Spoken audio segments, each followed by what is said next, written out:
అవతార పురుషుడా, లోకమును కాకుండా నిన్ను అర్థం చేసుకునేలా, లోక సంకల్పమును కాకుండా నీ సంకల్పమును అర్థం చేసుకునేలా నన్ను మలుచు. శాశ్వత ప్రీతమ అవతార్ మెహర్ బాబా కీ జై. అందరికీ జై మెహర్ బాబా అండి. శాశ్వత ప్రీతమ అవతార్ మెహర్ బాబా కీ జై. అందరికీ జై మెహర్ బాబా అండి. శాశ్వత ప్రీతమ అవతార్ మెహర్ బాబా కీ జై. జై మెహర్ బాబా. జై మెహర్ బాబా. అందరికీ జై మెహర్. శాశ్వత ప్రీతమ అవతార్ మెహర్ బాబా కీ జై. అందరికీ జై మెహర్ బాబా. శాశ్వత ప్రీతమ అవతార్ మెహర్ బాబా కీ జై. అందరికీ జై మెహర్ బాబా. శాశ్వత ప్రియతమ అవతార్ మెహర్ బాబా కీ జై. అందరికీ జై మెహర్ బాబా. శాశ్వత ప్రియతమ అవతార్ మెహర్ బాబా కీ జై. అందరికీ జై బాబా. ఓకేనండి, స్టార్ట్ చేద్దాము. శాశ్వత ప్రీతమ అవతార్ మెహర్ బాబా की जय. मजान जे चुनो चरादम के बंदे मुकुबिल कबूल कर दे अल सुकान के सुल्तान गुप्त. चुबिस्नवी शुकान अहले दिल मगू के कतास शुकान शना नाय दिल बरा कता इंजास. बंदे पीर मगोनम के जिहा हलम बरहन पीर मान अल चेकुनान आइन अनायत बाशद ख्वाजा शामशुद्दीन मोहम्मद हफीज शिराज. శాశ్వత ప్రియతమ అవతార్ మెహర్ బాబా కీ జై. జై మెహర్ బాబా అండి అందరికీ.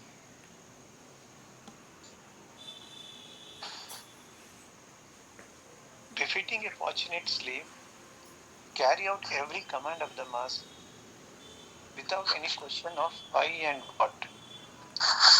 About what you hear from the master, never say it is wrong, because, my dear, the fault lies in your own incapacity to understand him.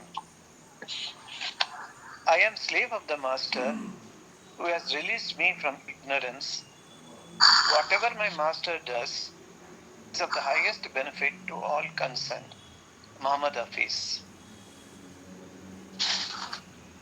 ఎందుకు ఏమిటి అను ప్రశ్నలు లేకుండా అదృష్టవంతుడైన బానిస వలె గురువు యొక్క ప్రతి ఆజ్ఞను పాలింపుము. గురువు నుండి వినిన దానిని ఎన్నడూ తప్పు అని అనకు. ఎందుకంటే గురువును అర్థం చేసుకోలేని నీ అసమర్థత ఎందే ఆ లోపం ఉన్నది. అజ్ఞాన బంధము నుండి నన్ను విముక్తుడిని చేసిన గురువుకు నేను బానిసను. నా గురువు ఏమి చేసిననో తత్సంబంధీకులందరికీ అది అత్యంత ప్రయోజనకారి అవుతుంది. మహమ్మద్ హఫీజ్.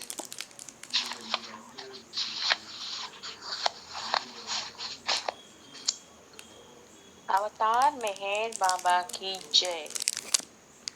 జై మెహర్ బాబా అందరికీ. జై మెహర్ బాబా. బ్రతికినంత కాలము భగవంతుని సేవా చేయాలనుకుంటే మెహరు బాబా త్రోవా. బ్రతికినంత కాలము భగవంతుని సేవా చేయాలనుకుంటే మెహరు బాబా త్రోవా. చేయాలనుకుంటే మెహరు బాబా.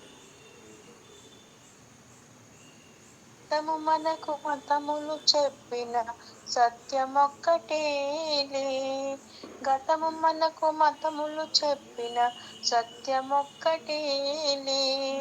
మతము మార్గము వేరైనా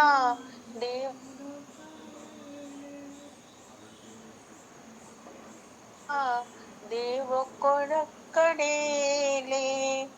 మతములన్నీ ఏకము చేసేయో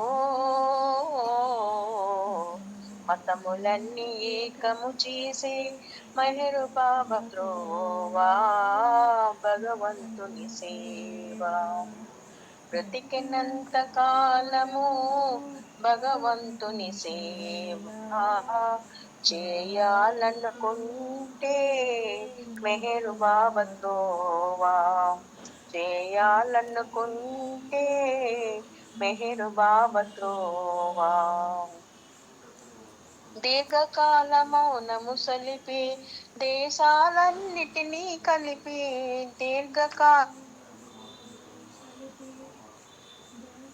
తిరిగి మౌనముతో సంజ్ఞలు చేసి దైవత్వము మేల్కొల్పి మౌనముతో సంజ్ఞలు చేసి దైవత్వము మేల్కొలిపి దివ్య ప్రేమ హృదిలో నింపిన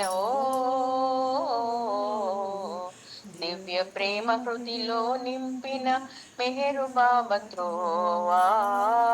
భగవంతుని సేవా బ్రతికినంత కాలము భగవంతుని సేవా చేయాలనుకుంటే మెహరు బాబా త్రోవా.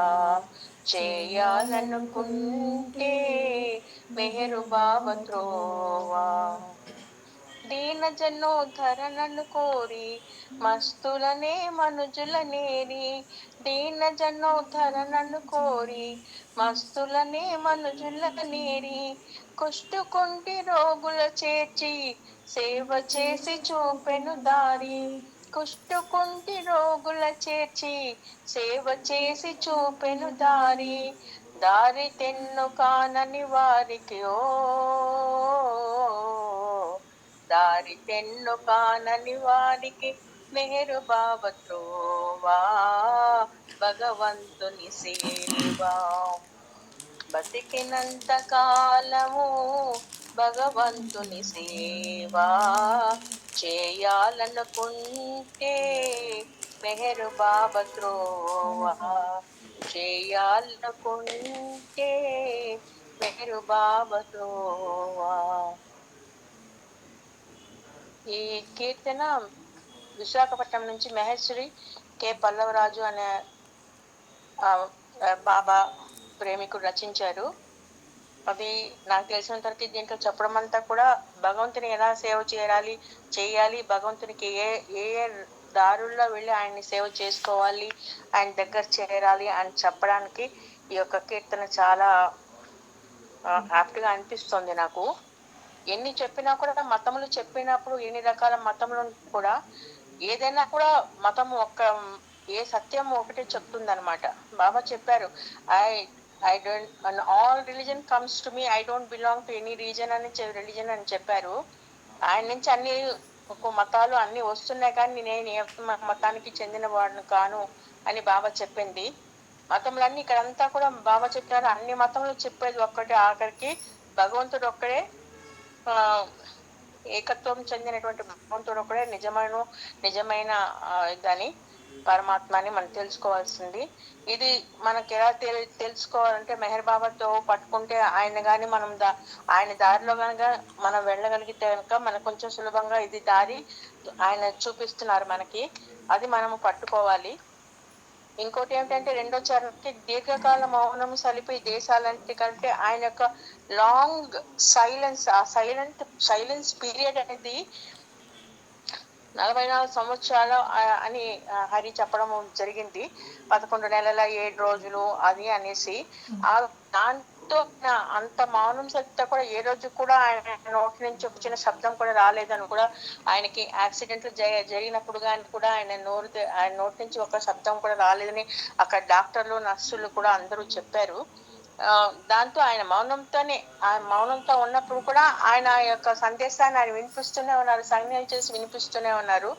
దాంతో చాలా మంది కూడా ఆయన యొక్క దారి అన్నమాట. ఆయన యొక్క విలువ తెలిసి ఆయన పరమాత్మ అనే సత్యం తెలిసి చాలా మంది కూడా ఆయన దారిలోకి వచ్చారు.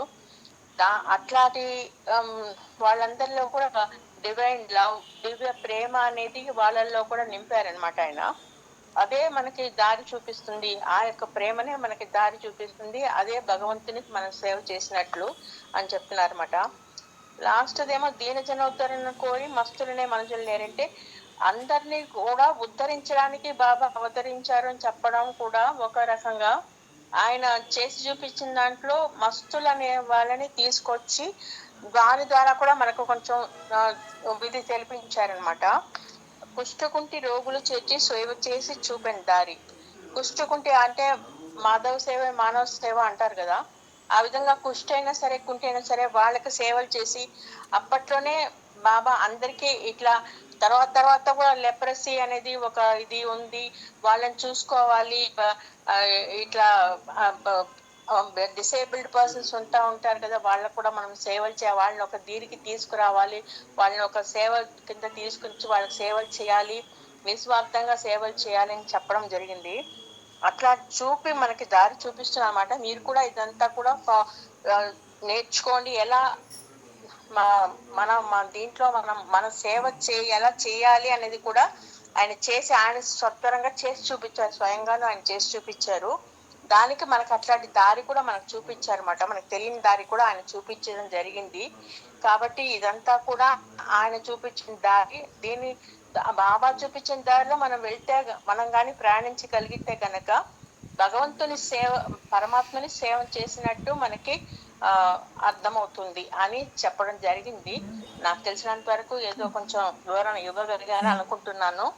ఇంకా హరిమెహర్ దీని గురించి ఎంత లోతుగా వెళ్తారో నాకు తెలియదు, కాబట్టి ఆయన వివరణ కూడా విందాం. జై మెహర్ బాబా.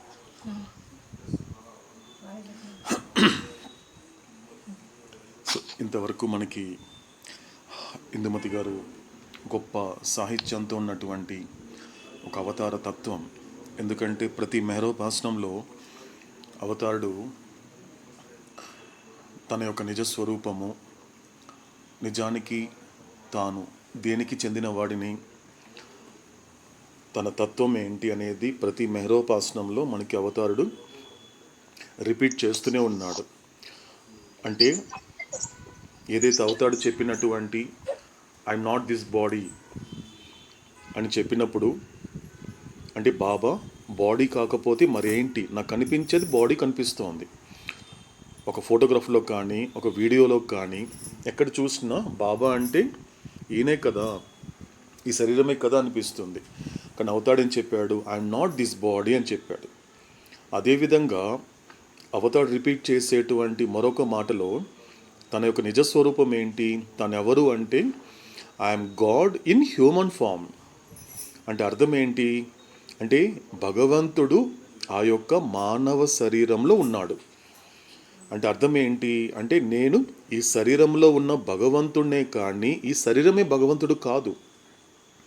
ఎలా అర్థం చేసుకోవచ్చు అంటే ఈ ఇంటిలో ఉండేవాడిని నేనే కానీ ఈ ఇల్లు నేను కాదు. ఎందుకంటే గతంలో కూడా సరిగ్గా కనెక్ట్ చేసుకుంటే ఒక గురుతత్వం కానీ ఒక భగవతత్వాన్ని అర్థం చేసుకుంటే ఒక శరీరానికి కూడా అది వర్తిస్తుందండి. అందుకే గతంలో కూడా మనకి ఒక గొప్ప సాధకుడు చెప్పిన మాట ఏంటి, తన సొంత ఇల్లుని చూసి కూడా అది నా ఇల్లు అంటాడు. సాధారణంగా మనం వినుంటాం ప్రపంచంలో, ఎవరైనా కూడా మీ ఇల్లు ఎక్కడండి అంటే అది కనిపించేది అదే నా ఇల్లు అంటారు, మామూలుగా సాధారణంగా ఒక భాష. ఎందుకంటే సత్యాన్ని తెలుసుకున్నప్పుడు మాట్లాడే భాష మారుతుంది, ఆలోచించే ఆలోచన మారుతుంది, చేసే పని మారుతుంది. అంటే ఆలోచన అంటే ఏంటి, ఆ ఆలోచన మానే ఆలోచనలు కలిగి ఉంటాడు. మాట్లాడుతున్నప్పుడు భగవంతుడు మాట్లాడుతున్నప్పుడు ఆ మాటల్ని శ్రద్ధగా ఆలకిస్తూ మాట్లాడడం నేర్చుకుంటాడు. కర్మకు వచ్చేసరికి, పనులకు వచ్చేసరికి ఇంతవరకు ఇన్ని జన్మల వరకు ఎటువంటి పనులు చేశాడు, పని పెట్టే పని చేశాడు. ఒక పని చేస్తే ఆ పని ఏం చేస్తోంది అంటే ఇంకొక పని పెడుతోంది.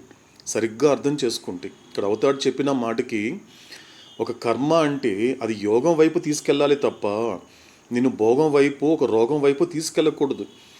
అందుకే నువ్వు కర్మ తెలిసి చేయాలి. నువ్వు ఏ పని అయితే చేస్తున్నావో అది నీకు తెలుస్తోందా, ఎవరో చెబితే నువ్వు చేస్తున్నావా, నీ అంతటగా నువ్వు చేస్తున్నావా, గురువు చెప్పాడు కాబట్టి నువ్వు చేస్తున్నావా, ఇన్ని రకాలుగా ఉంటుంది. కాబట్టి అవతాడు చెప్పిన మాట ఏంటి అన్నప్పుడు ఆ సాధకుడు ఏం చెప్పాడు అన్నప్పుడు అది నా ఇల్లు అని చెప్పలేదు, ఏమన్నాడు, నేనుంటున్న ఇల్లు అన్నాడు. అంటే అర్థం ఏంటి అంటే ఎప్పుడైతే అవతాడు నేను ఈ శరీరం కాదు అని చెప్పినప్పుడు అంటే అర్థం ఏంటి, ఈ శరీరంలో ఉన్న భగవంతుడిని నేను, మరి నేనెవరిని?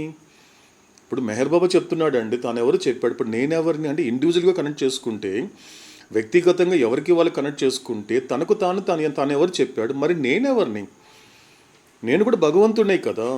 కానీ నేను భగవంతుడని కాన్షియస్ లేదు కాబట్టి నేను ఎవరిని అంటే నేను ఒక unconscious divinity in human form. ఇలా కనెక్ట్ చేసుకోవచ్చు. అవతాడేం చెప్తున్నాడు, తనకు తానేం చెప్తున్నాడు, I am God in human form అని అవతార్ మెహర్ బాబా చెప్తున్నప్పుడు ఆ యొక్క మాట యొక్క తత్వాన్ని గట్టిగా పట్టుకోగలిగితే మరి నేనెవరిని, నేను నిజానికి భగవంతుడే కదా, కానీ నేను ఆ భగవంతుడు అనేటువంటి అనుభవం నాకు లేదు కాబట్టి, ఆ ఎరుక లేదు కాబట్టి, అటువంటి ఎరుక లేనటువంటి భగవంతుడిగా ఉన్నాను కాబట్టి నాలో ఉన్నటువంటిది ఆ దైవత్వం ఎలా ఉంది అంటే ఎరుక లేకుండా ఉంది. అంటే అర్థం ఏంటి, Meher Baba God in human form అయితే I am unconscious divinity in human form. ఇలా కనెక్ట్ చేసుకోవచ్చు. ఎందుకంటే డివినిటీ నాలో ఉంది, అది అన్కాన్షియస్గా ఉంది కాబట్టి నేను గాడ్ అనే ఎక్స్పీరియన్స్ నాకు ఇంకా రాలేదు, అంటే నాకు తెలియదు. నేను భగవంతుడన్న విషయం నాకు తెలుసు, నువ్వు భగవంతుడన్న విషయం నీకు తెలియదు అని అడుగుతాడు. ఒకే మాట చెప్పాడు కాబట్టి. సో ఇలా చెప్పినప్పుడు అంటే అర్థం ఏంటి, ఇప్పుడు ఈ శరీరంలో ఉన్నటువంటి జీవుణ్ణి నేను తప్ప, ఈ ఇంటిలో ఉన్న వాడినే తప్ప, అంటే అర్థం ఏంటి, ఇక్కడ ఒక చోట ఉండేవాడివే తప్ప అదే నువ్వు కాదు. కాబట్టి ఒక్కొక్క పదం తీసుకున్నప్పుడు అవతాడు చెప్పేటువంటి ప్రతి మాట కూడా తన తత్వాన్ని, మరొకటి ఏంటి, ఆయన మాట్లాడే ప్రతి మాట వెనక ఉన్నటువంటి అంతరార్థాన్ని పట్టుకోమంటున్నాడు అవతాడు. అందుకే ప్రతిసారి మనకి ఎక్కడైనా అవతార పురుషుడైనటువంటి మెహర్ బాబా మాటలు అర్థం కాకపోతే ఏం చెప్పేవాడు, బుద్ధితో పట్టుకోబాదు, నేను చెప్పేటువంటి మాటల్ని బుద్ధితో అర్థం చేసుకునే ప్రయత్నం చెయ్యకు, it is beyond your intellect అంటాడు అవతాడు. నువ్వు బుద్ధికి అతీతంగా వెళ్ళగలగాలి. అంటే అర్థం ఏంటి, ఆధ్యాత్మికంగా మార్గంలో ఉన్నవాడికే తెలుస్తుంది అవతాడు చెప్పే మాట, అవతాడు జరిపించే కార్యము. ఎందుకంటే ఆయన ఎవరు అంటే మనకి రమణ మహర్షి చెప్పినట్లుగా భగవంతుని ఏం చెప్పాడు, అన్నమయ్య ఏం చెప్పాడండి మనకి, భగవంతుడిని వాళ్ళిద్దరు ఎలా నిర్వచించారండి. ఫస్ట్ రమణ మహర్షి ఏమన్నాడండి భగవంతుడిని, కారణకర్త. మరి అన్నమయ్య విశ్వకర్త. గుడ్ మీనాక్షి. సో కాబట్టి వాళ్ళు చెప్పింది ఏంటి అంటే ఎలా చూస్తున్నాడు రమణ మహర్షి భగవంతుణ్ణి అంటే ఒక కారణం చేత నా జీవితంలో కార్యాలు జరిపించేటువంటి ఒక కర్తలా చూస్తున్నాడు ఎవరు, రమణ మహర్షి. ఇకపోతే అన్నమయ్య ఎలా చూస్తున్నాడు అంటే విశ్వకర్త, విశ్వాన్ని తన యొక్క సంకల్పం చేత పరిపాలిస్తున్నాడు కాబట్టి ఈ విషయంలో ఏమి జరగాలి ఏమి జరగకూడదు అనేది ఆ సంకల్పానుసారం జరుగుతోంది. కాబట్టి భగవంతుడు అంటే ఎవరు అంటే అన్నమయ్య ఎలా డిఫైన్ చేశాడు అంటే విశ్వకర్త అన్నాడు. కాబట్టి ప్రతిసారి మనకి మెహరోపాసనంలో ఎప్పటికప్పుడు మనకి అప్డేట్ చేస్తూనే ఉన్నాడు అవుతాడు. సో తన యొక్క తత్వం ఏంటి, తన మాటల యొక్క అంతరార్థం ఏంటి అనేది కూడా. సో ఈరోజు కూడా మనకు గొప్ప అవకాశం ఇచ్చారు మనకి అవతాడు, అది కూడా మనకి ఇందుమతి గారి ద్వారా గొప్ప సాహిత్యాన్ని తెలుసుకునే అవకాశం. కాబట్టి ఇందులో ఉన్నటువంటి ఒక పల్లవి, 3 చరణాలు, ఒక్కొక్క దానికి ఒక నిర్దిష్టమైనటువంటి ఒక ప్రయోజనం, ఒక్కొక్క విషయాన్ని చెప్పదలుచుకున్నారు పల్లవిరాజు గారు అనేటువంటి ఆ యొక్క సో బాబా మనకి ఆయన ద్వారా మనకు ఈ సాహిత్యాన్ని అందిస్తున్నాడు. సో ఈ పల్లవి చూసేసరికి ఏమంటున్నారంటే, బ్రతికినంత కాలము భగవంతుడి సేవ చెయ్యాలనుకుంటే మెహర్ బాబా త్రోవా. ఇక్కడ త్రోవా అన్న మార్గం అండి, దారి, వే అని, పాత్ అని అర్థం. మనకు అవతాడు చెప్తాడు కదా అండి, పాత్ గురించి చెప్తాడు కదా, అలా ఇది త్రోవా. కాబట్టి బ్రతికినంత వరకు నువ్వు ఏం చెయ్యాలి అంటే, మరి పర్టికులర్గా భగవంతుడి సేవ ఏంటి, పర్టికులర్గా బ్రతికున్నంత వరకు భగవంతుడి సేవ అంటే అర్థం ఏంటి అంటే జీవుడు మర్చిపోయిన సేవ భగవంతుడి సేవ. జీవుడు వచ్చిన ప్రతిసారి గుర్తుంచుకునేది, తర్వాత గుర్తించేది, సద్వినియోగం చేసుకునేది ఏంటంటే లోకసేవ. అందుకే అన్నమయ్య ఏమంటాడంటే నువ్వు ప్రతిసారి, ఎందుకంటే ప్రతిసారి నువ్వు ఈ లోకానికి వచ్చిన ప్రతిసారి నువ్వు లోకదాసుడు అవుతున్నావు కాబట్టే నీకు పునర్జన్మ తప్పటం లేదు. కానీ ఎవరైతే నీ లోకానికి వచ్చిన తర్వాత ఆ లోకానికి మూలము పునాది ఆధారమైనటువంటి లోకేష్ని గనుక పట్టుకోగలిగితే, ఆ హరికి దాసుడు కాగలిగితే అదే నీ చివరి జన్మ. కాబట్టి ఎందుకు భగవంతుడి సేవ చేయలేకపోతున్నావు అంటే అన్నమయ్య ఏమంటాడంటే నువ్వు లోక సేవ చేసి లోకానికి బానిస అవుతున్నావే తప్ప. కాబట్టి భగవంతుడికి సేవ చేస్తే, భగవంతుడిని గనక నువ్వు ఆధీనం కాగలిగితే, భగవంతుడికి దాసుడు కాగలిగితే ఇంకా ఏ జన్మతో నీకు పని లేదు. సరిగ్గా చెప్పాలి అంటే కరెక్ట్గా అంటే పునర్జన్మ లేకుండా, అంటే జన్మ రాహిత్యము. కాబట్టి బ్రతికున్నంత వరకు గత జన్మలో నువ్వు చేసిన పని ఎవరికి సేవ చేసుకుంటూ పోయావంటే ఈ ఏబీసీలకే సేవ చేసుకుంటూనే ఉన్నావు, వీళ్ళకి లోబడి బ్రతికేస్తున్నావు. కాబట్టి అది కాదు, అందులో నీకు అర్థం పరమార్థం అంటూ నీకేమీ తెలియదు. కాబట్టి భగవంతుడి సేవ, అందుకే అవతాడు ఏం చెప్తాడంటే టు సర్వ్ క్రియేషన్ అంటాడు అవతాడు. నన్ను సేవించడమే సమస్త లోకాన్ని సేవించినట్లు అన్నాడు అవతాడు. ఎందుకంటే ఈయన లోకేశుడు. ఈయన నువ్వు పర్టికులర్గా లోకంలో పర్టికులర్ ప్లేస్కి వెళ్ళి నువ్వే సేవ చేయాల్సిన అవసరం లేదు. ఈయన సేవ చేస్తే చాలు. ఈయన తెలుసుకుంటే అన్నీ తెలిసినట్లే, ఈయనకి సేవ చేస్తే అందరికీ సేవ చేసినట్లే అంటాడు మనకి అవతాడు. కాబట్టి బ్రతికున్నంత వరకు ఏం చెయ్యాలి? ఆ బ్రతుకునిచ్చిన వాడిని గుర్తించాలి. ఈ బ్రతుకునిచ్చిన వాడు ఎవరు? ఎందుకంటే ప్రపంచంలో నేను బ్రతికున్నాను అంటే ఎవరైనా ఏం చెప్తారంటే అండి, మన గతంలో కూడా మౌలానా జలాలుద్దీన్ రూమి కరెక్ట్గా ఒక తిట్లు పడ్డాయి, బాగా తిట్టాడండి. ఏమంటారు ఎవరైనా కూడా, నేను బ్రతికున్నాను అంటే ప్రాణం ఉంది కాబట్టి బ్రతికున్నానని ఎవరైనా అంటే మౌలానా జలాలుద్దీన్ రూమి ఆవేశంతో ఊగిపోతాడు. సిగ్గుపడాలి ఆ మాట అనడానికి అంటాడు. ఎందుకంటే ప్రాణం ఉంది కాబట్టి నువ్వు బతికున్నావు అంటే ప్రాణం అనేది సటిల్ బాడీలో ఉన్నటువంటి ఒక ఆస్పెక్ట్ మాత్రమే. అందులో ఉన్న ఎనర్జీ వల్ల నీకు ఇది వచ్చిందంటే కాదు, నీలో ఆత్మ ఉంది కాబట్టి బతుకున్నావు అనేది నీకు తెలియాలి. అంటే నీలో ఒక ప్రేమ స్వరూపుడైనటువంటి భగవంతుడే నీలో ఉన్నాడు కాబట్టి నువ్వు తిరగగలుగుతున్నావు, మాట్లాడగలుగుతున్నావు. ఒక్కసారి ఆయన ఈ శరీరాన్ని ధరించినటువంటి వాడు ఈ శరీరాన్ని ఎలాగైతే అంటే మాసిపోయిన బట్టల్ని ఎలాగైతే నువ్వు వదిలించేస్తావో అలా దాన్ని విడిచిపెట్టాడు అంటే జడమైనటువంటి శవం అయిపోతుంది. కాబట్టి బ్రతికున్నావు అంటే నీలో భగవంతుడు ఉన్నాడు కాబట్టి, నీలో భగవంతుడు ఈ శరీరం ద్వారా మాట్లాడుతున్నాడు కాబట్టి నువ్వు బ్రతికున్నావే తప్ప ప్రాణం ఉంది కాబట్టి నేను బ్రతికున్నానంటే మాత్రము అది నిజమైన పదం కాదంటాడు మౌలానా జలాలుద్దీన్ రూమి. కాబట్టి బ్రతుకునిచ్చిన వాడికి నువ్వు సేవ చేయగలిగితే ఈ బ్రతుకుకి అర్థం పరమార్థం అనేది ఉంటుంది. కాబట్టి ఆయన సేవ చెయ్యాలి అంటే భగవంతుడిని.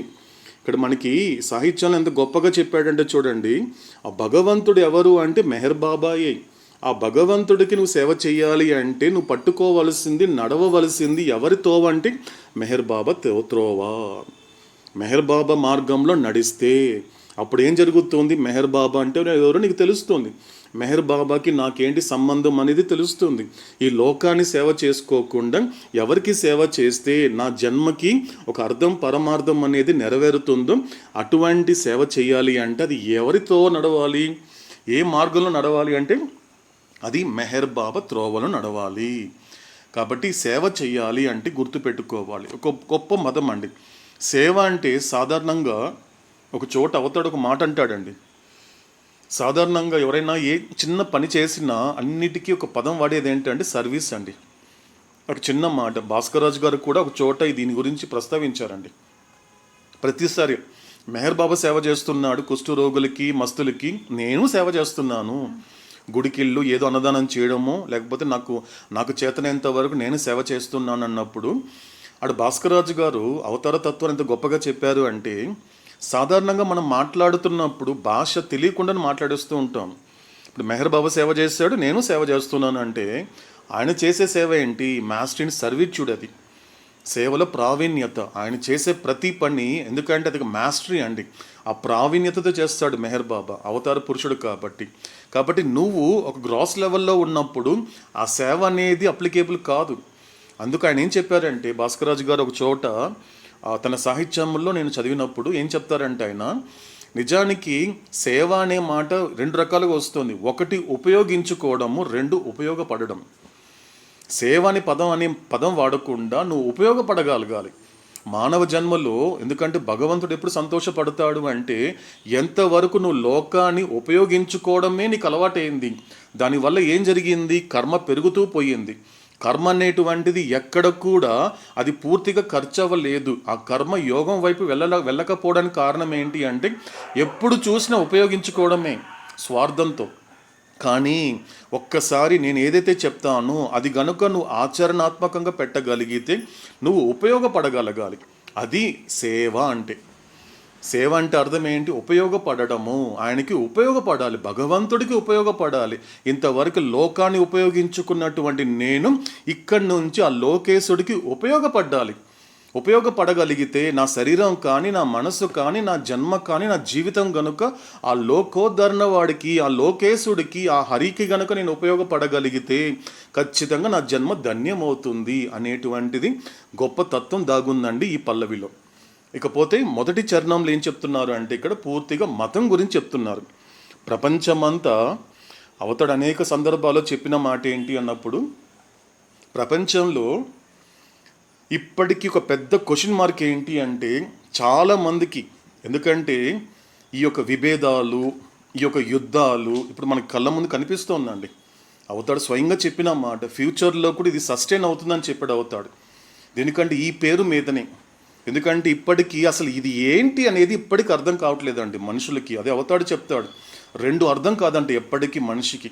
ఎందుకంటే ఆ యొక్క బియాండ్ ఇంటలెక్ట్ అంటే ఆ బుద్ధికి అతీతంగా వెళ్ళనంత వరకు ఈ రెండు విషయాల పట్ల అతనికి అవగాహన రాదని చెప్పాడు అవుతాడు. అది ఏంటి అంటే మొదటిది భగవంతుడు, రెండోది మతము. అందుకే ఈ రెండు పేర్లు చెప్పుకొని మారణ హోమ చేస్తారు వీళ్ళంతా కూడా రాబోయే రోజుల్లో అని అవతాడే ముందుగా చెప్పాడండి భవిష్యత్తు గురించి. మనం ఇప్పుడు చూస్తున్నాం కొన్ని కంట్రీస్లో కూడా కేవలం ఈ పేరు పెట్టి ఈ రెండు చేసి మా దేవుడు వేరు, మా మతము వేరు, ఆ డిఫరెన్సెస్ అనేది కూడా విశ్వరూపం చూపిస్తోందండి.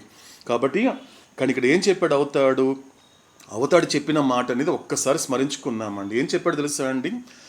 There is no difference in the realization of the truth either by the Muslim, Hindu, Zoroastrian or a Christian. The difference is only in words and terms. Truth is not a monopoly of particular race or religion అన్నాడు అవుతాడు. అంటే నువ్వు సత్యాన్ని సాక్షాత్కరించుకోవడంలో ఎటువంటి difference లేదు. నువ్వు ముస్లిం కావచ్చు, హిందూ కావచ్చు, జొరాస్ట్రియన్ కావచ్చు, నువ్వు క్రైస్తవుని కావచ్చు, నువ్వు ఎవరైనప్పటికీ కూడా ఎవరి చేత అయితే ఈ యొక్క సత్య సాక్షాత్కారంలో మాత్రము ఎటువంటి డిఫరెన్స్ లేదు. ఆ యొక్క ఆత్మ యొక్క ఎరుక కలుగుతున్నప్పుడు, అంటే ఈ యొక్క స్థూల శరీరం యొక్క ఎరుక దాటి, సూక్ష్మ శరీరం యొక్క ఎరుక దాటి, మానసిక శరీరం యొక్క ఎరుక దాటి నువ్వు సంస్కార రహితం చేసుకున్నప్పుడు ఎవరైతే, అది హిందూ కావచ్చు, ముస్లిం కావచ్చు, జొరాస్ట్రియన్ కావచ్చు, క్రైస్తవుడు కావచ్చు, ఎవరైనా కూడా ఆత్మ యొక్క ఎరుక కలిగినప్పుడు అందులో ఎటువంటి డిఫరెన్స్ లేదు. అందులో ఎటువంటి డిఫరెన్స్ లేదు. కానీ ఉన్న డిఫరెన్స్ అంతా కూడా మాట్లాడే మాటలలో, అక్కడ ఆచరించేటువంటి మార్గంలో ఉంటుందే తప్ప నిజానికి నువ్వు పొందాల్సినటువంటి ఆ రియలైజేషన్లో మాత్రం ఏ డిఫరెన్స్ లేదు. కాబట్టి ట్రూత్ అనేటువంటిది, సత్యం అనేటువంటిది ఒక పర్టికులర్గా ఒక మతానికో లేకపోతే ఒక కుల మతాలకి సంబంధించింది కాదు అని చెప్పాడు అవుతాడు. ఇది గొప్పగా చెప్పిన మాట అండి. రిలీజియన్ పట్ల అందరికి ఉండాల్సినటువంటి అవగాహన. ఇక్కడ కూడా మనకి అదే చెప్తున్నారు ఈ సాహిత్యంలో కూడా. మొదట ఏం చెప్తున్నారు? మొదటి చరణంలో గతము మనకు మతములు చెప్పిన సత్యం ఒక్కటేలే. గతం అంటే ఏంటి అంటే ఏదైనా తీసుకోవచ్చు. అది రామావతారం కావచ్చు, లేకపోతే కృష్ణావతారం కావచ్చు, లేకపోతే జీసస్ కావచ్చు, బుద్ధుడు కావచ్చు, జొరాస్ట్రియన్ కావచ్చు. వీళ్ళందరూ కూడా నిజానికి బాగా గుర్తుపెట్టుకోవాల్సిన విషయం ఏంటంటే ఏ అవతార పురుషుడు కూడా మతం యొక్క జోలికి వెళ్ళలేదండి. ఇది బాగా అర్థం చేసుకోవాలి. అందుకే అవతాడు ఏం చెప్పాడు? Every religion belongs to me but I do not belong to any religion అని చెప్పాడు అవుతాడు. నేను ఏ మతానికి చెందిన వాడిని కాను, కానీ అన్ని మతాలు నాకు చెందినవే. అంటే అర్థం ఏంటి? నాకంటూ ఏ మతం లేదు. చెప్పాలి అంటే నేను ఏ మతానికి చెందిన వాడిని కాదు, కానీ ప్రపంచంలో ఉన్నటువంటి మతాలలో చెప్పబడినటువంటి సత్యం మాత్రం నాకు చెందింది. అంటే అర్థం ఏంటి? అందులో చెప్పబడేటువంటి ఆత్మ నాకు చెందింది. నేను ఎవరిని? పరమాత్మని. కాబట్టి అందుకే గతంలో ఎన్ని చెప్పినా కూడా, ఇన్ని రకాల మతాలు ఏమి చెప్పినా అందులో సత్యాన్ని పట్టుకోగలగాలి. అంటే ఆ మతంలో ఉన్నటువంటి సమ్మతమైనటువంటి ఆ సద్వస్తుని పట్టుకోగలగాలి. ఏంటది? ఆ రిలీజన్ చేసే పని ఏం చేస్తుంది? భగవంతుని చూడగలిగేలా చేసేది మతము, భగవంతుని తెలుసుకునేలా చేసేది మతము, నిన్ను భగవంతుడిగా తయారు చేసేది మతము అంటాడు స్వామి వివేకానంద. మతం అంటే అది, అంతే తప్పించి డిఫరెన్స్ కాదు. నేను వేరు మీరు వేరు కాదు. కాబట్టి అందులో ఉన్న సత్యం ఒక్కటే. ఏంటా సత్యము? భగవంతుని ప్రేమించడమే లక్ష్యంగా, భగవంతుడితో ఏకమవడమే జీవిత గమ్యంగా మారడమే సత్యము. అవతాడు చెప్పిన మాట ఏంటి? నీ జీవిత లక్ష్యం ఎలా ఉండాలి? భగవంతుని ప్రేమించాలి. నీ జీవిత గమ్యం ఎలా ఉండాలి? భగవంతుడితో ఏకమవ్వాలి, ఒక్కటైపోవాలి. అదేవిధంగా మతము మార్గము వేరైనా దేవుడు ఒక్కడే, పరమాత్మ ఒక్కడే. నీకు అక్కడ నా నామరూపాలు మారచ్చు, చెప్పే భాష మారచ్చు, ఉండే దేశాలు మారచ్చు, అక్కడున్న అలవాట్లు మారచ్చేమో తప్ప దేవుడు ఒక్కడే, పరమాత్మ ఒక్కడే. కాబట్టి అందరి సమస్త ప్రాణకోటిలో ఉన్నటువంటి ఆ సద్వస్తువునటువంటి ఆత్మలో అందరూ కూడా ఎక్కడున్నారు? పరమాత్మలోనే ఉన్నారు. అది గతం కావచ్చు, ప్రస్తుతం కావచ్చు, భవిష్యత్తులోనే కావచ్చు. కాబట్టి ఆ మతము వేరైనా, మార్గము వేరైనప్పటికీ కూడా అందరూ చేరేటువంటి గమ్యము ఆ దేవుడు ఒక్కడే. మతములన్నీ ఏకము చేసే మెహర్ బాబా త్రోవా. ఎలాంటిది మెహర్ బాబా యొక్క మార్గము? బాబా మార్గంలో నడవాలి అంటే ఏం తెలుసుకోవాలి అంటే ఆయన ఏం చేస్తున్నాడు అంటే మతాలన్నీ ఏకం చేశాడు, అవుతాడు. మతాలన్నీ కూడా సమ్మతంగా నువ్వు స్వీకరించేలాగా అన్నిటినీ కలిపాడండి, అవుతాడు. ఇక్కడ డిఫరెన్స్ చేయలేదు మెహర్ బాబా అన్నిటినీ కూడా. అందుకే మీరు అబ్జర్వ్ చేస్తే అవతార్ మెహర్ బాబా సమక్షంలో ఉన్నటువంటి మండలి సభ్యులలో క్రైస్తవులు ఉన్నారు, మహమ్మదీయులు ఉన్నారు, హిందువులు ఉన్నారు, జొరాస్ట్రియన్లు ఉన్నారు, పార్సీలు ఉన్నారు. మీరు ఇది బట్టి అర్థం చేసుకోవచ్చండి. అవతాడు సమక్షంలో గని అనేటువంటి మహమ్మదీన్ ఉన్నాడు, శివప్రకాశం అనేటువంటి ఆయన హిందూ ఉన్నాడు, విలియం డాంకిన్ అనేటువంటి క్రైస్తవు ఉన్నాడు, అలోబా అనేటువంటి జొరాస్ట్రియన్ పార్సీ కూడా ఉన్నాడండి. అంటే ఏం చేస్తున్నాడు? దీని ద్వారా ఏం నేర్పిస్తున్నాడు లోకానికి అవతార పురుషుడైన మెహర్ బాబా? ఒక్కసారి జీవితాన్ని పరిశీలిస్తే తన సమక్షంలో ఉన్న వాళ్ళందరినీ ఏకం చేసింది మనుషుల్ని కాదండి. బాగా అర్థం చేసుకోవాలండి, చాలా గొప్ప సాహిత్యం అండి. గొప్ప మాట చెప్తున్నాడు అవుతాడు ఇక్కడ. అంటే అక్కడ అందరినీ దరి చేసుకుంది, ఆయన దగ్గర చేసుకుంది మండలి సభ్యులని అందరినీ. అంటే అక్కడ దగ్గర చేసుకుంది, కలిపింది, ఏకం చేసింది మనుషుల్ని కాదండి, మతాలను ఏకం చేశాడు మెహర్ బాబా. మతాలను ఏకం చేసి చెప్తున్నాడు, ఇదే నా పద్ధతి, ఇదే నా యొక్క మార్గము అంటున్నాడు. ఇది కాస్త గమనిస్తే ఎటువంటి వ్యత్యాసం లేకుండా జీవితం అనేది గడపచ్చండి. ప్లస్ ఈ యొక్క మతం మీద ఉండాల్సినటువంటి అవగాహనతో. ఇకపోతే రెండో చరణానికి వచ్చేసరికి అవతాడు చేసినటువంటి కార్యం చెప్తున్నారు ఇక్కడ ఈ సాహిత్యంలో. రెండో చరణంకి వచ్చేసరికి అవతాడు ఏం చేశాడు ఇక్కడ? ఆయన ఇక్కడ ఆ స్థూల శరీరంలో ఉన్నంత వరకు, ఈ భూమి మీద ఆయన తిరుగుతున్నంత వరకు, ఏ కాలం అయితే ఉందో అంటే 74 సంవత్సరాల 11 నెలల 7 రోజుల పాటు ఉన్నటువంటి ఆ కాలంలో ఏం చేశాడు? ఆ కాలాతీతుడు, దేశానికి, కాలానికి, ప్రదేశానికి, పరిస్థితులకి అతీతమైనటువంటి ఆ పరమాత్ముడు ఈ భూమి మీద తిరుగుతున్నంత వరకు ఆయన చేసిన గొప్ప పని ఏంటి అంటే దీర్ఘకాల మౌనము సలిపి దేశాలన్నిటినీ కలిపి. ఎలా చేశాడు అంటే దేశాలంతా ఎందుకు కలిపాడు అందరినీ అంటే ఎలా కలపగలిగాడు అంటే మాటతో కాదు, మౌనంతోనే. అది దీర్ఘకాలము 43.5 సంవత్సరాల పాటు అలా మౌనంగానే ఉంటూ దేశాలన్నిటిని కూడా కలిపాడు. ఇక్కడ 2 మాటలండి. మొదట ఏం చెప్తున్నారు మనకి ఇక్కడ? మతములన్నీ ఏకము చేయడము ఆ యొక్క మెహర్ బాబాతోవా. ఇక్కడ దేశాలన్నిటిని కూడా కలుపుతున్నాడు అండి. నిజానికి దేశాలన్నీ కూడా ఒకటే, నీకు వేరే వేరేగా కనిపించేమో కానీ ఇదన్నీ కూడా సృష్టిలో భాగాలే తప్ప, అంటే సృష్టి అనేది ఎప్పుడు ఒక్కటే. కాబట్టి మౌనంగా ఉంటూ ఏం కలిపాడు మెహర్ బాబా? ఈ దేశాలన్నిటినీ కలిపి మౌనముతో సంజ్ఞలు తెలిపి దైవత్వము మేల్కొలిపి. ఎలా చేస్తున్నాడు? ఎలా ఆయన వ్యక్తపరుస్తున్నాడు? ఎలా తన బిడ్డతో ఎలా ఆయన కాంటాక్ట్ అవుతున్నాడు? తన బిడ్డతో ఎలా కమ్యూనికేట్ చేస్తున్నాడు అంటే కేవలం సంజ్ఞల ద్వారా, అంటే జస్టిస్ ద్వారాని ఆయన తెలుపుతున్నాడు. ఎలా తెలుపుతున్నాడు? ఆయన చేతి వేల ద్వారా ఆయన ఏం చెప్పినా కూడా ఆ ఎదురుగా కనపడినటువంటి ఆ జీవుల్లో ఉన్నటువంటి దైవత్వాన్ని మేలుకొలుపుతాడు. అంటే అర్థం ఏంటి? ఇంతవరకు మనకి ఇంతకుముందు ఏం చెప్పాడు అవుతాడు? తనకు తాను ఏం చెప్పుకున్నాడు? I am God in human form అని చెప్పిన మెహర్ బాబా నా దగ్గరకు వచ్చేసరికి నేనెవరిని? నేను హరిప్రసాద్ అంటే కాదు, I am unconscious divinity in human form. అంటే మానవ రూపంలో ఉన్నటువంటి ఎరుకలేని దైవత్వాన్ని నేను. అంటే ఇప్పుడు ఎరుకలేని దైవత్వము నేను ఎలా ఎరుకతో కూడిన భగవంతుడిగా తయారవుతాను అంటే ఎప్పుడైతే మెహర్ బాబా తన మౌనంతో సంజ్ఞలు నాకు తెలిపినప్పుడు నాలో ఉన్నటువంటి ఎరుక లేకుండా ఉన్నటువంటి ఆ దైవత్వం అనేది మేల్కొంటే తప్ప నేను ఎరుకతో కూడిన భగవంతుడిగా నేను తయారు కాలేను. అది మౌనంతో ఆయన తన బిడ్డతో ఎలా కాంటాక్ట్ చేశాడు, ఎలా కమ్యూనికేట్ చేస్తున్నాడు అంటే ఆయన వాడినటువంటి గొప్ప వెపన్ ఏంటి అంటే మౌనమే. ఒక్కటి మాట లేదు, శబ్దము లేదు, కేవలము మౌనంతోనే తన బిడ్డలో ఉన్నటువంటి ఆ దైవత్వాన్ని మేలుకొల్పుతున్నాడు మెహర్ బాబా. అది ఏ విధంగా ఉంది? మేలుకొల్పనంత వరకు అది ఎరుకలేని దైవత్వంగా ఉంది. కాబట్టి ఎప్పుడైతే ఆ దైవత్వాన్ని అవతార పురుషుడి ద్వారా మేలుకొలిపినప్పుడు అదే ఎరుకలేని దైవత్వము ఎరుకతో కూడిన భగవంతుడిగా తయారవుతోంది. కాబట్టి దివ్య ప్రేమ హృదిలో నింపిన మెహర్ బాబా త్రోవా అంటే ఏంటి? ఇక్కడ దివ్య ప్రేమ, ప్రపంచం మరిచిపోయిన ప్రేమ. అవతాడు ఎప్పుడు చెప్తుంటాడండి ఆ ప్రేమ నాది ఎటువంటి ప్రేమ అంటే నన్ను నేను పరిచయం చేసుకోవాలి అంటే నా ఈ ప్రేమని లోకం మర్చిపోయింది, లోకం పట్టించుకోదు. అది అంటే ఈ ప్రపంచంలో అవతార పురుషుడిగా అవతరించిన ప్రతిసారి ముఖ్యంగా అత్యంతంగా నిర్లక్ష్యం చేయబడిన ప్రేమ ఏదైనా ఉంది అంటే నా ప్రేమ అని అవుతాడు. అస్సలు ఎవరు పట్టించుకోనిది, అసలు ఏ రకంగానూ కన్సిడర్ చేయనటువంటిది ఏదైనా ప్రేమ ఉందంటే నా ప్రేమ అని అవుతాడు. అంటే ప్రతి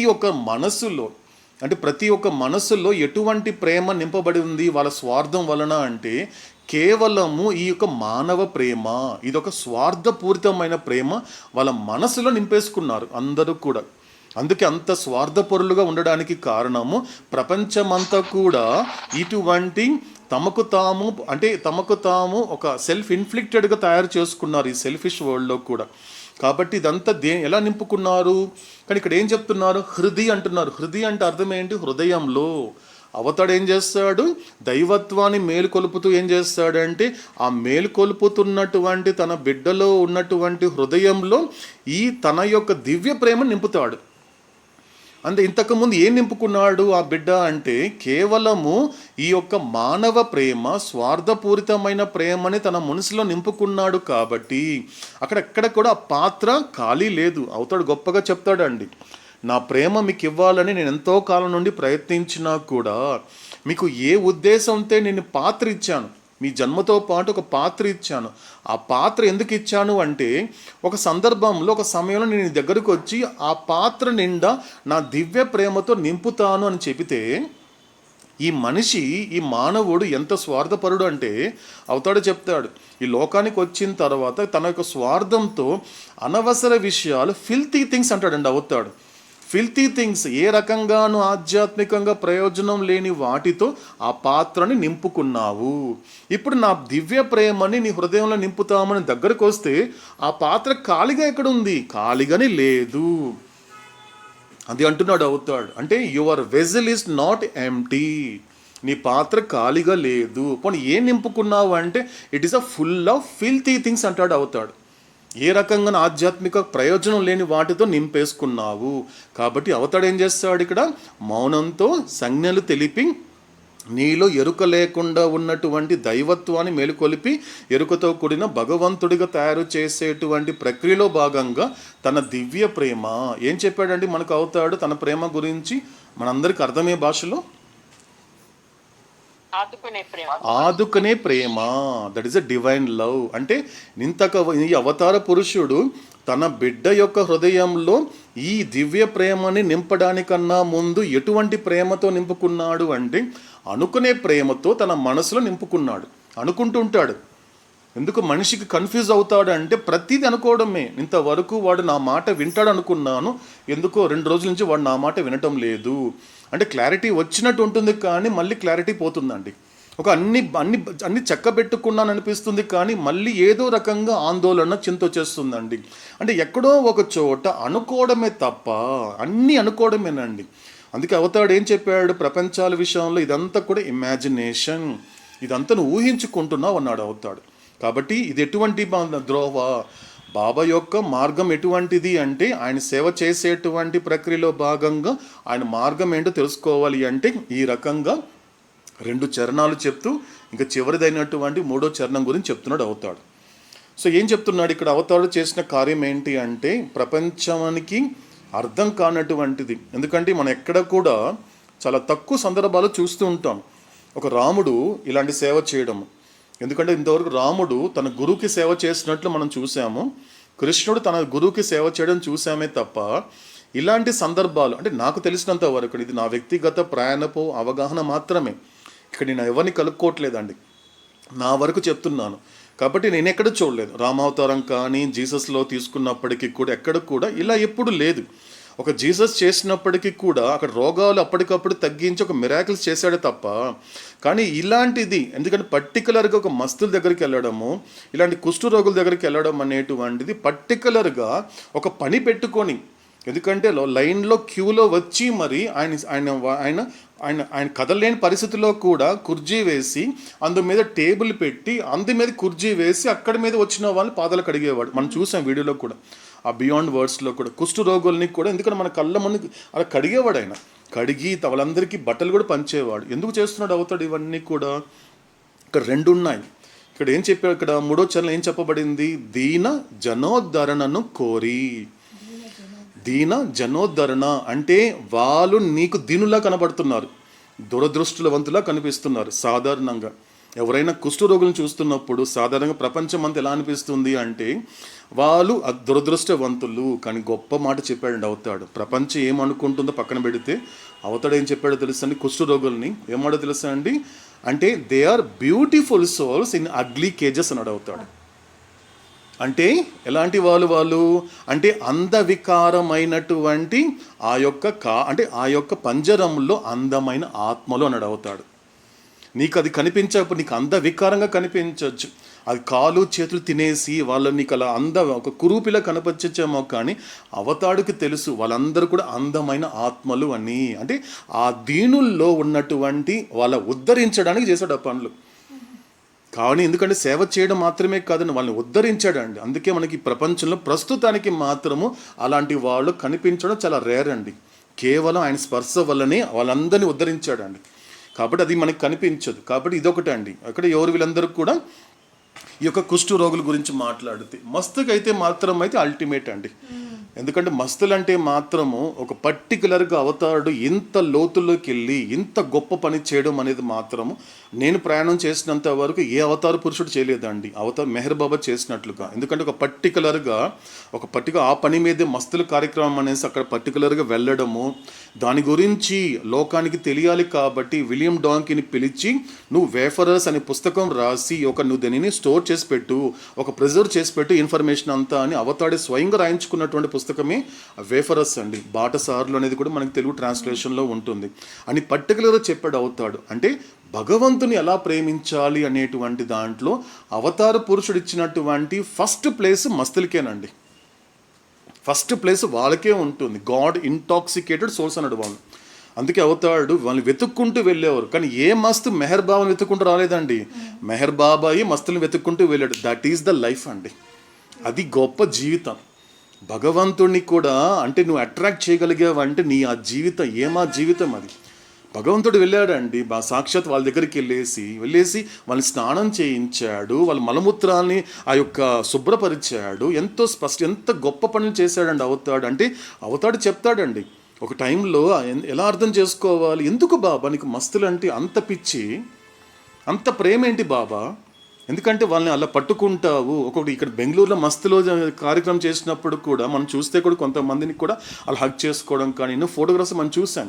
ఎందుకు బాబా అంత ఇష్టం అంటే అవతాడు ఒకే ఒక చోట సందర్భంలో చెప్పాడు ఆన్సర్. ఏం చెప్పాడు తెలుసా అండి? మస్తులు ఎందుకంటే ఇంత ఇష్టపడతాడు అంటే అవతాడు వెంటనే ఇద్దరిని కంపేర్ చేశాడు, మస్తుల్ని ప్రపంచంలో ఉన్న వాళ్ళని. వెంటనే ప్రశ్న అడిగిన వాడిని అవతాడు తిరిగి ప్రశ్నిస్తున్నాడు, నిజానికి ఈ ప్రపంచంలో నువ్వు ఎలా ఉంటావు మామూలుగా అయితే? ఎందుకంటే ఈ ప్రపంచంలో బతికినంత వరకు నీకేం కావాలి అంటే మాయే కావాలి. నీకేం కావాలి? నువ్వు మాయ కోసమే పరితపిస్తావు, మాయ కోసమే ఏడుస్తావు, మాయ కోసమే బతుకుతావు, చివరికి మాయ కోసమే నువ్వు చస్తావు. అది నీ బతుకు. సాధారణంగా ఆర్డినరీ పీపుల్ విషయంలో మాత్రం వీళ్ళు అలా కాదు. మీ నెత్తిని పెట్టుకున్నటువంటి మాయ ఈ మస్తులు కాలి గోటి కూడా సరిపోతే ఆ మాయనుడు అవుతాడు. ఎందుకంటే వాళ్ళు బతికేది భగవంతుడి కోసము, వాళ్ళు జీవించేది భగవంతుడి కోసము, వాళ్ళు రేపు చావాలన్నా కూడా భగవంతుడి కోసమే చేస్తారు. అది గొప్ప జీవితం కనిపిస్తుంది అక్కడ. నాకు ఇక్కడ ఎవరు కనిపించడం లేదు. ఎంత గొప్ప ప్రేమికుడైనా కూడా ఆఫ్టర్ మస్తు మాత్రమే. అది సెకండ్ కేటగిరీ. ఫస్ట్ కేటగిరీ మాత్రం మస్తులే. అంటే తమను తాము మైమరిచిపోతారు. వచ్చింది మెహర్ బాబా, వచ్చి నాకు ఆయన సేవ చేస్తున్నాడని స్పృహ కూడా వాళ్ళకు ఉండదు. పూర్తిగా అంతర్గతంగా భగవంతుడితో మమైకమైపోతారు మస్తులు. అందుకు దీన జనోద్ధరణను కోరి ఆయన కోరుకున్నాడు, వీళ్ళని ఉద్ధరించాలని కోరుకున్నాడు. కాబట్టి మస్తులని మనుజుల నేరి, కాబట్టి ఆయన కోరుకున్నాడు. అక్కడ మస్తు కోరుకోలేదండి భగవంతుడిని, మెహర్ బాబే కోరుకున్నాడు వాళ్ళ దగ్గరికి వెళ్ళాలని. నాకు అక్కడికి వెళ్ళాలి.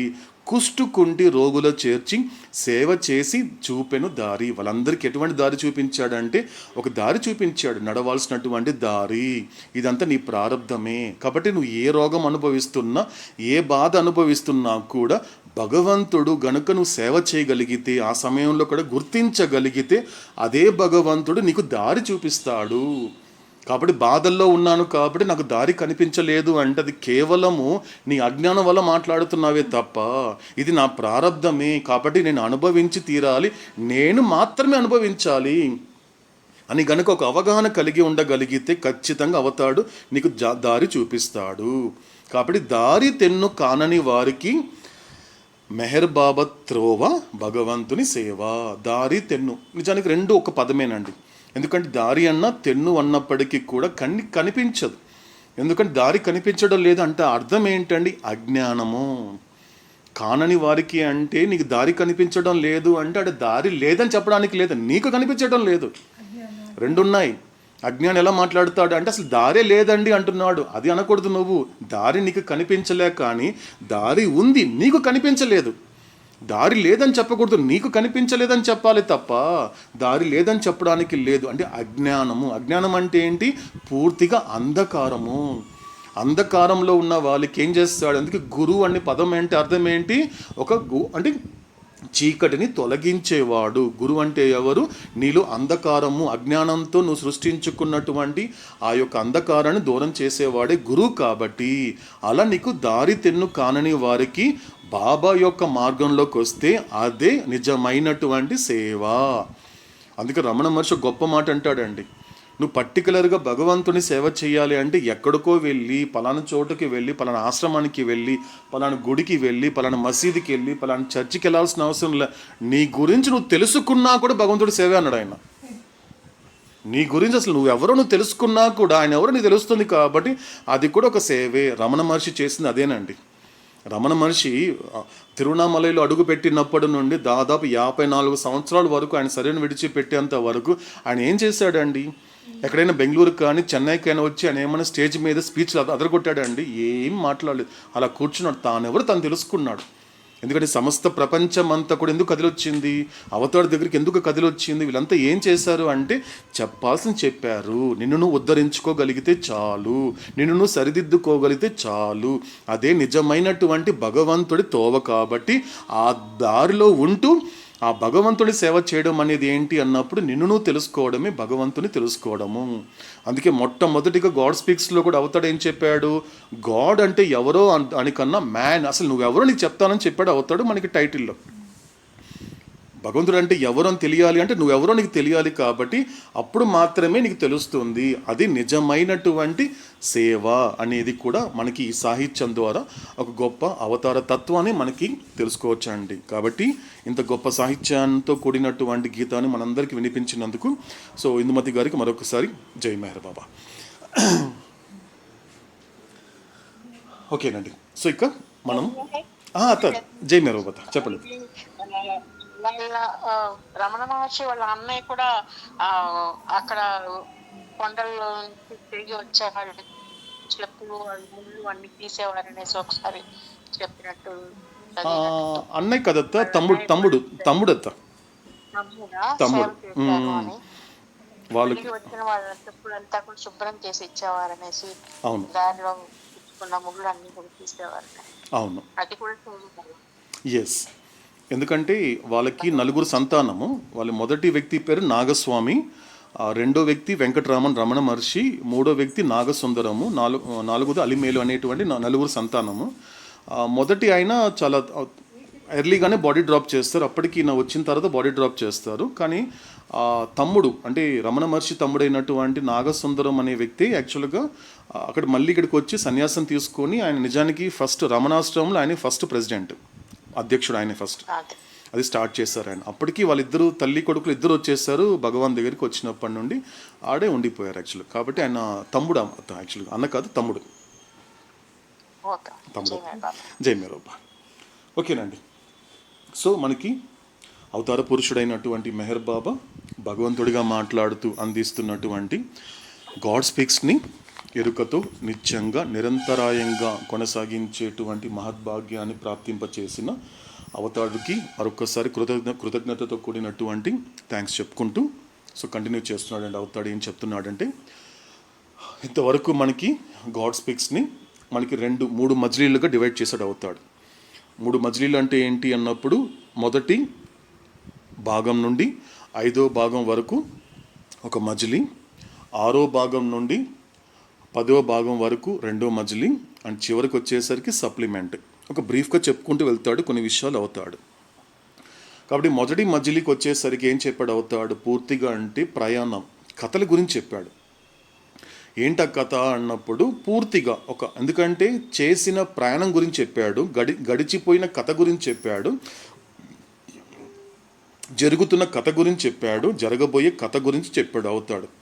ఎందుకంటే జరిగిపోయిన కథ అంటే ఏంటి అన్నప్పుడు ఎవల్యూషన్ ప్రాసెస్. ఈ సృష్టిలో నీ యొక్క, ఎందుకంటే ఇది కేవలము మెహరోపాసనం ద్వారా అవతాడు ఏం చెప్పదలుచుకున్నాడు అంటే ఒకే ఒక మాట, ఒక సారం తెలుసుకోవాలి అంటే 3 విషయాల్ని ఆయన ఎప్పుడు రిపీట్ చేస్తాడు. ఎందుకంటే నీ యొక్క రూట్ తెలియాలి. ఫస్ట్ ఆఫ్ ఆల్ నీ జన్మ యొక్క రూటు, నీ దేహం కాదు, రూటు తెలియాలి. ఎందుకంటే నిజానికి నీ రూటు నా రూటు, నీ మూలమే నా మూలమే నీ మూలం కూడా. ఎందుకంటే తండ్రికి ఏదైతే ఒక సొత్తుగా ఉంటుందో, తండ్రికి ఏదైతే సొంతం చేసుకున్నాడో, తండ్రి సొంతం చేసుకున్నటువంటి ప్రతిదీ కూడా బిడ్డకి కూడా అది ఆపాదిస్తుంది, బిడ్డకి కూడా చెందుతుంది. ఎలాగైతే భౌతిక ప్రపంచంలో తండ్రి ఆస్తి బిడ్డకి చెందుతుంది అన్నట్లుగా, ఇక్కడ తండ్రి అయినటువంటి పరమాత్మ యొక్క ఆస్తి అయినటువంటి మూలము, పునాది, ఆధారమైనటువంటి ఆ పరాత్పర పరబ్రహ్మ స్థితి అనేది కూడా ఇక్కడ ఉన్నటువంటి సమస్త ప్రాణకోటి అయినటువంటి జీవాత్మల యొక్క హక్కు. అందుకే అవుతాడు ఏం చెప్పాడు అంటే, ఈ రియల్ హ్యాపీనెస్ అనేది కూడా, ఈ భగవత్ సాక్షాత్కారం అనేది ఇది ఎవరో కన్సెషన్ ఇస్తే వచ్చేది కాదురా నీకు, this is your birth right, నీ జన్మ హక్కురా ఇది. ప్రాపంచికంగా ఒక తండ్రితో పోరాడి నువ్వు ఆస్తిని ఎలాగైతే దక్కించుకుంటున్నావో అది నా హక్కు అండి. ఒకళ్ళు ఇవ్వకపోతే నువ్వు కోర్టుకెళ్ళి మరీ లాక్కుంటున్నావు కదా తండ్రి దగ్గర ఉన్నటువంటి ఆస్తిని. కానీ ఇక్కడ ఏం జరుగుతోంది, అంత నువ్వు శ్రమించాల్సిన అవసరం లేదు. ఇక్కడ ఏమీ లేదు. ఇక్కడ ఏమవుతోంది, ఇది కూడా నీకు జన్మ హక్కే. నీ తండ్రి అయినటువంటి నా నుండి నేను ఏదైతే నువ్వు పొందాలో ఏంటది, తండ్రి యొక్క ఆస్తి ఏంటి, అనంతమైనటువంటి అస్తిత్వము, అనంతమైనటువంటి జ్ఞానము, అనంతమైనటువంటి ఆనందమే ఆయన యొక్క ఆస్తి. అవతార పురుషుడు యొక్క ఆస్తి ఏంటి, ఇప్పుడు నేను ఆయన తండ్రిగా నేను యాక్సెప్ట్ చేస్తే, అండ్ నా జన్మకారకుడుగా నేను యాక్సెప్ట్ చేస్తే నాకు జన్మ హక్కే ఏంటి, ఈ జన్మకి ఒక అర్థం పరమార్థం అనేది ఎప్పుడు నెరవేరుతుంది, ఈ సృష్టిలోకి వచ్చిన పని ఎప్పుడు పూర్తవుతుంది, ఈ సృష్టిలో నా యొక్క ముఖ్యమైనటువంటి ఏకైక ప్రయోజనం ఏంటి అన్నప్పుడు నా తండ్రి యొక్క ఒక లక్షణము, నా తండ్రి యొక్క ఆ లక్షణాలు ఏదైతే ఉన్నాయో, ఆ ఇన్ఫినిట్ ఎగ్జిస్టెన్స్, ఇన్ఫినిట్ నాలెడ్జ్, ఆ ఇన్ఫినిట్ బ్లిస్ని నేను కాన్షియస్గా ఎంజాయ్ చేయాలి. That is my soul purpose in this creation. ఈ జన్మకి ముఖ్యమైన ఉద్దేశం ఏంటంటే ఇది చెయ్యాలి, దాన్ని నేను ప్రాప్తింప చేసుకోవాలి. కాబట్టి ఇంతవరకు మొదటి మజిలీకి వచ్చేసరికి, అంటే మొదటి భాగం నుండి 5వ భాగం వరకు ఏం చెప్పాడు అవుతాడు, నేను జరిగిపోయిన నిన్నటి నా కథ, నువ్వు ఎలా ప్రయాణం మొదలయ్యింది అంటే ఎక్కడ మొదలైంది, నీ రూట్ కానీ, నీ బేస్ కానీ, నీ సోర్స్ కానీ ఎక్కడ మొదలైంది అంటే ఒక ప్రశ్నతో మొదలైంది. ఎందుకంటే ఆ ప్రశ్న మర్చిపోయావు కాబట్టి. ఎందుకంటే నీకున్న నువ్వు చేసేటువంటి పొరపాటు ఏంటి, ఆ పొరపాటు అనేది అలవాటుగా ఎలా మార్చుకున్నావు అంటే నిరంతరము ప్రపంచాన్ని ప్రశ్నించడమే. నువ్వు చేసిన పొరపాటు ఏంటో తెలుసా, నీ జన్మలు పొడిగించుకోవడానికి కారణం ఏంటో తెలుసా, నిరంతరము ప్రశ్నించడమే. కనిపిస్తే భగవంతుని, కనిపించకపోతే లోకాన్ని. ఇది నువ్వు చేసిన పొరపాటు అనేది అంతటితో విడిచిపెడుతున్నావా, ఆ పొరపాటు అలవాటుగా మారుతోంది. ఆ పొరపాటు ఏమవుతోంది, అలవాటుగా మారేసరికి గ్రహపాటు అనేటువంటి పునర్జన్మని పలకరిస్తోంది. కాబట్టి అర్థం ఏం చేసుకుంటున్నావు, ప్రతిసారి పొరపాటు చేస్తున్నావు.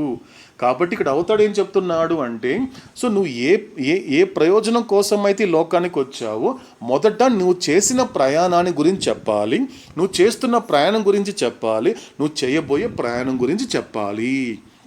కాబట్టి మొదటి మజిలీ అంతా కూడా మనకి ఈ మూడిటి మీదనే మనకు అవతాడు ఫోకస్ చేస్తాడు. నువ్వు ఇంతవరకు పూర్తి చేసినటువంటిది ఎటువంటి కథ పూర్తి చేశావు, ఇప్పుడు జరుగుతున్నటువంటి ఏ కథలో నువ్వు ఉన్నావు, తర్వాత ఈ కథ కనెక్ట్ అవ్వాల్సినటువంటి జరగబోయే కథకి కనెక్ట్ అవ్వాలి. అంటే అర్థం ఏంటి అంటే, జరిగిపోయిన నిన్నటి నా కథ ఏంటి, ఎవల్యూషన్ ప్రాసెస్, జరుగుతున్న ఇప్పటి నా కథ ఏంటి, రీఇన్కార్నేషన్ ప్రాసెస్, జరగవలసిన రేపటి నా కథ ఏంటి, రియలైజేషన్ ప్రాసెస్. అందుకే సాధకుడు ఎందుకు పట్టించుకోడు అంటే, ఈ యొక్క ఇహలోకంలో ఇహమైనటువంటి ఈ ప్రపంచంలో, స్థూల ప్రపంచంలో సుఖదుఖాలు ఏది కూడా అతని ప్రభావితం ఎందుకు చేయదు అంటే, అతడి ఫోకస్ పూర్తిగా రేపటి నా కథ మీదే ఉంటుందండి. దీని ద్వారా పొందాల్సింది ఏదైతే ఉందో దాని మీద ఫోకస్ చేస్తాడు. కాబట్టి అది దుఃఖం వచ్చింది తెలియదు, పోయింది తెలియదు, సుఖం వచ్చింది తెలియదు, పోయింది తెలియదు. అందుకే ఏ సుఖం కూడా సాధకుని సుఖ పెట్టలేనుదు, ఏ దుఃఖం కూడా ఏ సాధకుని దుఃఖ పెట్టదు. ఆ దుఃఖాన్ని అతను యాక్సెప్ట్ చేయడు, అతనికి తెలియదు కూడా కరెక్ట్గా చెప్పాలి అంటే.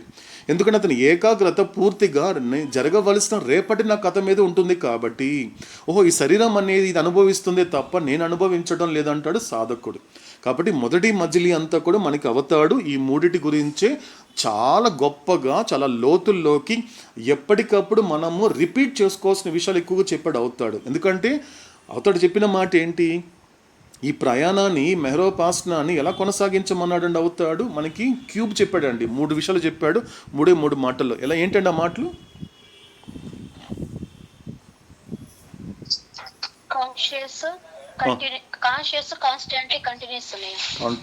ఓకే. సో ఇప్పుడు కాన్షియస్గా, కాన్స్టాంట్గా, కంటిన్యూస్గా మెహరోపాసన కొనసాగించాలి అంటే దానికన్నా ముందు ఏం చేయాలి మనము? దానికన్నా ముందు ఏం చేయమన్నాడు అవుతాడు? ఈ సి క్యూబ్ కన్నా ఇంకొకటి చెప్పాడు. దానికన్నా ముందు ఏం చెప్పాడు అవుతాడు?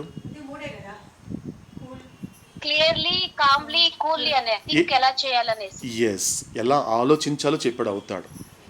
ఎందుకంటే ఈ మానవ జన్మతో పాటు ప్రాప్తించినటువంటి 2 గిఫ్ట్, అంటే 2 బహుమతుల్లో ఒక్కటైనటువంటిది బుద్ధి మరియు పూర్తి చైతన్యము. ఈ సరిగ్గా అర్థం చేసుకుంటే మాత్రం, అంటే ఆ బుద్ధిని ఎప్పుడైతే నువ్వు సరిగ్గా గుర్తించగలిగితే ఏం చేస్తావు అంటే, అప్పుడు థింక్ చేయడం మొదలు పెడతావు. ఎలా ఉండాలి, నిజంగా నువ్వు థింక్ చేస్తున్నావు అనే విషయం ఎలా తెలుస్తుంది అంటే, నువ్వు ఆలోచిస్తేనే అప్పుడు ఎలా ఉంటుంది, క్లియర్గా ఉంటుంది. ఎందుకంటే క్లియర్గా ఉండేది ఆలోచన. నీకు క్లియర్గా నాకు నా ఆలోచన క్లియర్గా లేదన్నావు అంటే అది ఇన్కరెక్ట్ స్టేట్మెంట్. అవుతాడు దాన్ని ఒప్పుకోడు. దానిని నువ్వు సరిగా మాట్లాడటం లేదురా అంటాడు అవుతాడు. నాకు ఆలోచన క్లియర్గా లేదు బాబా అంటే, కాదు, నీ ఆలోచన క్లియర్గా లేదు అంటే అసలు నువ్వు ఆలోచించనే లేదని అర్థము. అంటే యు ఆర్ స్టిల్ ఇమాజినింగ్. కాబట్టి ఆలోచన ఎప్పుడు కూడా ఎలా ఉంటుంది, క్లియర్గా ఉంటుంది, అంటే స్పష్టంగా ఉంటుంది. రెండోది ఏంటి, కామ్లీ, ప్రశాంతంగా ఉండేలా చేస్తుంది ఆలోచన. చాలా గొప్ప మాటలండి. ఇలాంటి మాటలు నాకు తెలిసి నేను ఎప్పుడైతే వినలేదండి, ఏ జన్మలో కూడా నేను వినలేదు. ఎందుకంటే కామ్గా ఉండాలి అంటే నేను ఎంత ఆలోచించినా కామ్గా ఉండలేకపోతున్నాను అనేది ఇలాంటి ఇన్కరెక్ట్ స్టేట్మెంట్స్ అండి. మనిషి తెలియకుండా మాట్లాడే మాటలు.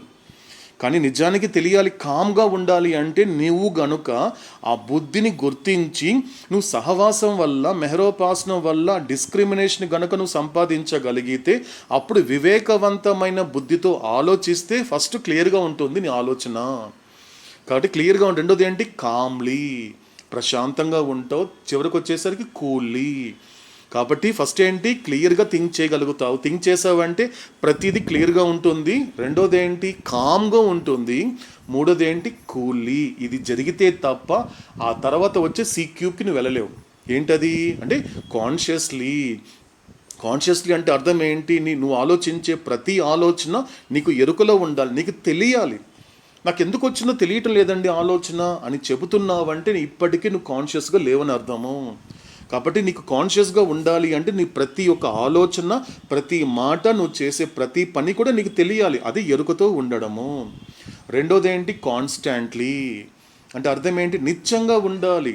మెహరోపాసనం అనేది ఒక సమయానికో, ఒక రోజుకో, లేకపోతే పలానా టైంకో పరిమితం కాదు. నిత్యంగా అది అంతర్గతంగా జరుగుతూనే ఉండాలి.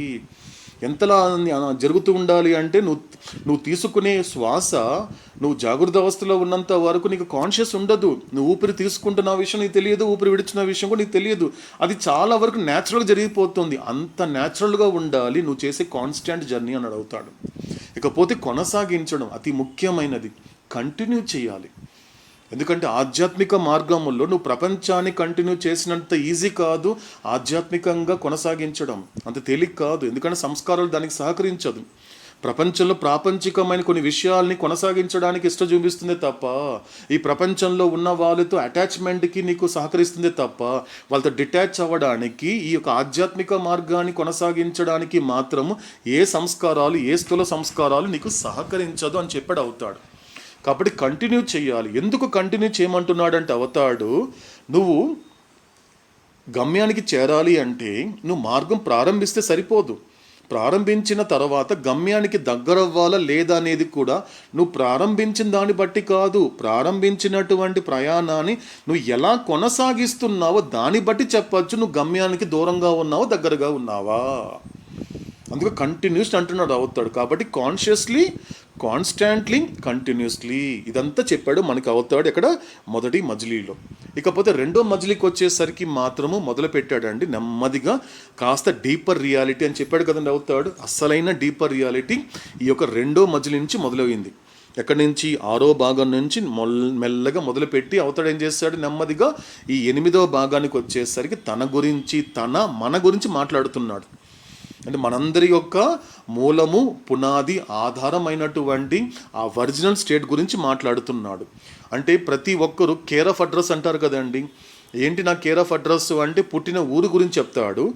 అంటే ఏ కుటుంబానికి చెందినవాడు దాని గురించి చెప్తాడు తప్ప ఇది కూడా కేర్ ఆఫ్ అడ్రస్సేనండి. ఎవరికి కేర్ ఆఫ్ అడ్రస్? మనందరి ఆత్మల కేర్ ఆఫ్ అడ్రస్ అండి ఈ యొక్క ఆది మూల స్థితి. ఇది is a original state of our soul.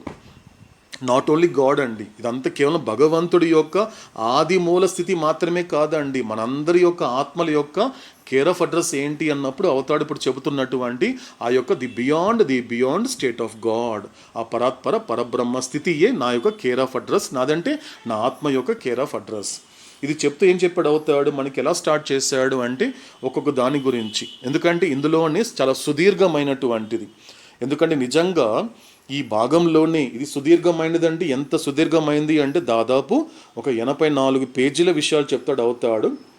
ఈ యొక్క భాగంలోనే దాదాపు 1 కాదు 2 కాదు 6 చార్ట్లు కవర్ చేశాడండి అవుతాడు. 1 కాదు 2 కాదు, అంటే చార్ట్ నెంబర్ 2 నుంచి చార్ట్ నెంబర్ 7 వరకు కూడా ఒకే ఒక పార్ట్లో కవర్ చేస్తాడు. అంత డెప్త్కి వెళ్తాడండి అవుతాడు ఈ భాగంలో. కాబట్టి ఇక్కడ నుంచి ఏం చేశాడు, మనకి గతంలో చెప్పిన మాటలు ఏంటి అంటే ఈ భాగంలోనే మనకి 4 విషయాలు చెప్తాడు. ఏం చెప్తున్నాడు మనకి అంటే ఫస్ట్ది ఏంటి, the beyond state of God, అంటే పరాత్పర పరబ్రహ్మ స్థితి గురించి చెప్తున్నాడు. రెండోది ఏంటి, ది ఫస్ట్ అర్జ్, ఆ మొదటి ప్రేరణ అనేది ఎక్కడైతే మొదలైందో ఆ హూ యామ్ ఐ అనే ప్రశ్నతో మొదలైనటువంటి దాని గురించి మాట్లాడతాడు అవుతాడు. మూడో విషయం ఏంటి అంటే సైకిల్ ఆఫ్ ఎవల్యూషన్, ఈ పరిణామం యొక్క ఆ చక్రం ఏదైతే ఉందో దాని గురించి మాట్లాడుతాడు. 4వ విషయం ఏంటి అంటే ఇన్వల్యూషన్ ఆఫ్ కాన్షియస్నెస్, అంటే చైతన్యం యొక్క అంతర్ముఖము. అంటే నువ్వు ఏదైతే ఈ యొక్క పూర్తి చైతన్యాన్ని ఈ జన్మతో ఏదైతే పొందావో ఆ పూర్తి చైతన్యాన్ని అనంత చైతన్యంగా ఎలా మలుచుకోవాలి, ఎలా దానిని పూర్తిగా ట్రాన్స్ఫార్మ్ చేసుకోవాలి అనేది కూడా మనకి ఈ ఇన్వల్యూషన్ ద్వారా మనకు అవుతాడు చెప్తాడు. కాబట్టి 4 విషయాలు చెప్తాడండి 8వ భాగంలో. సో గతంలో ఏం చెప్పాడు మనకి అందరికీ కూడా అంటే ఒక స్థితి గురించి చెప్పాడు, భగవంతుడు ఉన్నాడు అనేటువంటి ఆది మూల స్థితి గురించి చెబుతూ ఆది మూల స్థితి పరాత్పర పరబ్రహ్మ స్థితి అని ఎక్కడంటారు, వేదాంతంలో పిలువబడుతోంది. దానిని ఇక్కడ సూఫీ టర్మ్లో చెప్పాలి అంటే వారా, దీని గురించి చెప్తా ఏం చెప్పాడు అవుతాడు మనకి గతంలో, ఇక్కడ ఏమీ ఉండదు, ఇక్కడ శూన్యం తప్ప ఏమీ ఉండదు, ఇక్కడ చైతన్యం కానీ ఏది ఉండదు. ఎందుకంటే ఇక్కడ పూర్తిగా గాడ్ ఈస్ అనే స్టేట్ తప్ప, భగవంతుడు ఉన్నాడు అనేది స్థితి తప్ప ఇక్కడ ఏమీ ఉండదని మనకి గతంలో అవుతాడు చాలా క్లారిటీగా చెప్పడం జరిగింది. అలా చెప్పినప్పుడు ఏం చేశాడు అంటే మనకి ముఖ్యంగా 8వ భాగంలో ఇక్కడ అవతాడు చెప్పే ప్రతి మాట అర్థం కావాలి అంటే మనకి గతంలో అవతాడు ఫర్ రెఫరెన్స్ పర్పస్ కోసం ఇచ్చిన చార్ట్ ఏంటండి గుర్తుందండి? గాడ్ స్పీక్స్ కాకుండా వేరే చార్ట్ చెప్పాడు మనకి అవతాడు, గుర్తుందండి ఆ చార్ట్ పేరు? ఇవన్నీ వర్చువల్ రియల్ నథింగ్ అన్నయ్య. ఎస్, ఏముంది అందులో మీనాక్షి? అక్కడ వచ్చేసి మనకు సర్వస్వం గురించి, శూన్యత్వం ద్వారా ఈ ప్రాంతి యొక్క క్రియేషన్ ఎలా వచ్చిందని గురించి అంతా షేర్ చేశాడని బాబా దాంట్లో షేర్ చేయడం జరిగింది. Good, okay. అంటే సరిగ్గా అర్థం చేసుకుంటే ఈ భగవంతుడు అనేటువంటి మాయావి ద్వారా వచ్చిన మాయ నుండి వచ్చినటువంటి భ్రాంతిపూర్వకమైన సృష్టి, ఆ భ్రాంతిపూర్వకమైన సృష్టి నుండి జీవుడు తన ఊహ ద్వారా కల్పించుకున్న ప్రపంచం. ఈ 4 అర్థం కావాలి కొద్దిగా కాస్త, ఎందుకంటే ఇది కాస్త క్యారీ చేయాలండి, ఎందుకంటే ఇది ప్రయాణం చేయాలి. ఎంత లోతులోకి వెళ్తే ఇదంతా కూడా కేవలము మనంతా కూర్చొని ఇప్పుడు వింటున్నామండి, కానీ తర్వాత కాలంలో ఏదో ఒక సమయంలో రోజులో కనీసం అవతాడు కల్పించినటువంటి సమయం వరకు కాస్త ఏకాంతంగా కూర్చొని నిశ్శబ్దంగా, ఇది ఈ ప్రయాణం ఎప్పుడు కూడా శబ్దంతో కన్నా నిశ్శబ్దంగానే చాలా గొప్ప ఫలితాలు ఇస్తుందండి. ఎందుకంటే ఇప్పుడు ప్రస్తుతం మనందరినీ కూర్చోపెట్టాడు అవుతాడు, కానీ ఈ మెహరోపాసనం అయిన తర్వాత అందరూ కూడా వాళ్ళ పనిలోకి వెళ్ళిపోతారు. వెళ్ళిపోయినప్పటికీ కూడా అప్పుడు కూడా నువ్వు ఇండివిజువల్గా నువ్వు జర్నీ చేసుకోవచ్చు. మళ్ళీ ఇంకో మెహరోపాసనం వచ్చేంత వరకు ఎక్కడ చేయాలి? రోజులు నీకు ఎంత సమయం అయితే నీకు అవకాశం ఉంటుందో, ఒక 2 నిమిషాల 5 నిమిషాలు అనేది నీ వరకు, నీ లిమిటేషన్ వరకు తీసుకొని ఇవన్నీ క్యారీ చేయాలండి. అవతాడు చెప్పే ప్రతి మాట క్యారీ చేస్తూ ఉండాలి. కాబట్టి దీన్ని ఎవ్రీథింగ్ అండ్ ది నథింగ్ అనేటువంటి బుక్ ద్వారా కనెక్ట్ చేస్తున్నాడు. ఎందుకంటే నా వరకు నేనేం చేస్తున్నాను అంటే గాడ్ స్పీక్స్ అనేటువంటిది కేవలము ఆ 276 పేజెస్ ఉన్న పుస్తకం కాదండి. నా వరకు గాడ్ స్పీక్స్ అంటే భగవంతుడు మాట్లాడుతున్నాడు. అది ఎలా మాట్లాడుతున్నాడు? మనకి ఈ మెహరోపాసనంలో కొన్ని సందర్భాల్లో రమణ మహర్షి ద్వారా మాట్లాడుతున్నాడు, కొన్ని సందర్భాలలో కబీర్ ద్వారా మాట్లాడుతున్నాడు, కొన్ని సందర్భాల్లో అన్నమయ్య ద్వారా మాట్లాడుతున్నాడు. అంటే ఈ విధంగా ఎక్స్పాండ్ అవ్వాలండి, కూపస్థ మండుకులా ఉండడం కాదండి. ఎందుకంటే ఎక్స్పాండ్ చేస్తాడు. ఆ డివైన్ లవ్ యొక్క గొప్పతనం ఏంటి అంటే ఎక్స్పాండ్ చేసుకుంటుందండి, తనను తాను విశ్వవ్యాప్తంగా యూనివర్సల్గా ఎక్స్పాండ్ చేసుకుంటూ పోతుంది. కాబట్టి నేను ఇక్కడే ఉంటానంటే సరిపోదండి. ఎందుకంటే అది అనుకునే ప్రేమ, ఆదుకునే ప్రేమ, ఎక్కడి నుండి ఎవరిని ఆదుకోవాలనేది కూడా ఆ ప్రేమే నిర్ణయిస్తుంది. కాబట్టి నువ్వు అంటే దానిని కంప్లీట్గా ఎక్స్పాండ్ చేసుకుంటూ పోవాలి. కాబట్టి కేవలం గాడ్ స్పీక్స్ అంటే అక్కడ మాత్రమే కాదండి. నా వరకు ఆయన ఎక్కడ ఏది చెబుతున్నా కూడా నేను అందుకునే ప్రయత్నం చేస్తానండి. అది నా వ్యక్తిగత ప్రయాణపు అవగాహన మాత్రమే. కాబట్టి ఏం చేస్తున్నాం ఇక్కడ అంటే ద ఎవ్రీథింగ్ అండ్ నథింగ్ అనేటువంటి మరో పుస్తకంలో అవతాడిచ్చినటువంటి చార్ట్ ఏంటి అన్నప్పుడు the one original real nothing, that chart పేరు. ఆ చార్ట్ ఆ పేరు పెట్టినప్పుడు ఆ చార్ట్కి తనకు పేరు పెట్టుకోలేదండి, ఆ భాగానికి, ఆ పార్ట్కి, ఆ టాపిక్ ఏం పేరు పెట్టి ఎవరు పేరు పెట్టాడంటే ఆ మాయ పేరే పెట్టాడు అవుతాడు.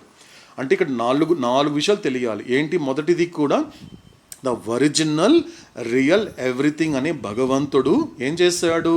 తన సమక్షంలోనే ఈ మాయ అనబడేటువంటి ద రియల్ ఒరిజినల్ నథింగ్ అనే మాయకి ఒక ప్లేస్ ఇచ్చాడు. నా సమక్షంలో నా దగ్గర ఉండు అని చెప్పాడు అవుతాడు. ఉండి ఏం చేశాడంటే ఈ మాయ చేత ఏం చేశాడు?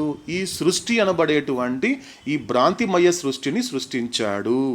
కాబట్టి ఏదైతే కనిపిస్తుందో, ఇల్యూషన్ ఏదైతే కనిపిస్తుందో ఇది ఎటువంటి క్రియేషన్ అంటే ఇది ఇల్యూజరీ క్రియేషన్. అవతాడు ఏం చెప్పాడు? దానిని నీ కళ్ళ ముందు కనిపించే గ్రాస్ వరల్డ్ ఏదైతే ఉందో ఇది ఎటువంటి ప్రపంచం అంటే భ్రాంతిపూర్వకమైన ప్రపంచమే. కాబట్టి ఇది ఇల్యూజరీ క్రియేషన్ అని చెప్పాడు అవుతాడు. కాబట్టి ఇల్యూజరీ క్రియేషన్. అక్కడ నుండి మళ్ళీ టెంపరరీ నథింగ్ అంటాడు అవుతాడు. ఆ చార్ట్లో మనకు కనిపిస్తే మీరు ఒకసారి అబ్జర్వ్ చేస్తే కనిపిస్తుంది. టెంపరరీ నథింగ్ అంటే ఏం చేస్తున్నాడు? అది జీవుడు తనకు తాను ఒక ఊహ ద్వారా తన అజ్ఞానం చేత సృష్టించుకున్న ప్రపంచమే. అదంతా టెంపరరీ నథింగ్గా ఉంటుంది. కాబట్టి 4 కనిపిస్తుంది. కాబట్టి ఇది దాన్ని కన్సిడర్ చేస్తూ దాన్ని రెఫరెన్స్గా తీసుకోగలిగితే మన అవతాడు చెప్పే ప్రతి మాట మనకి స్పష్టంగా అర్థమవుతుందండి. కాబట్టి గతంలో ఇలా అవతడు కంటిన్యూ చేస్తే ఏమంటున్నాడు, ఎక్కడి దాకా వచ్చాడు అంటే ఈ యొక్క బియాండ్ స్టేట్ గురించి చెబుతూ అది ఎటువంటి లక్షణాలు కలిగి ఉంటుంది, ఎటువంటి అనంతమైనటువంటి అస్తిత్వము, జ్ఞానము, ఆనందం అనేటువంటిది అక్కడ ఏ విధంగా ఎంజాయ్ చేస్తూ ఉంటాడు భగవంతుడు అనేది కూడా చెబుతూ, సో ఎంతవరకు మనకి చివరి లాస్ట్ మెహరోపాస్ని ఎక్కడ కంక్లూడ్ చేశాడు అవుతాడు అంటే మనకి ఓం పాయింట్ గురించి చెప్పాడండి. మనకి గతంలో చెప్పింది ఏంటి, ఆ ఓం పాయింట్ని ఇంకొక మాటలో చెప్పాడు గతంలో మనకి అవుతాడు. ఏం చెప్పాడు అండి ఓం పాయింట్ని?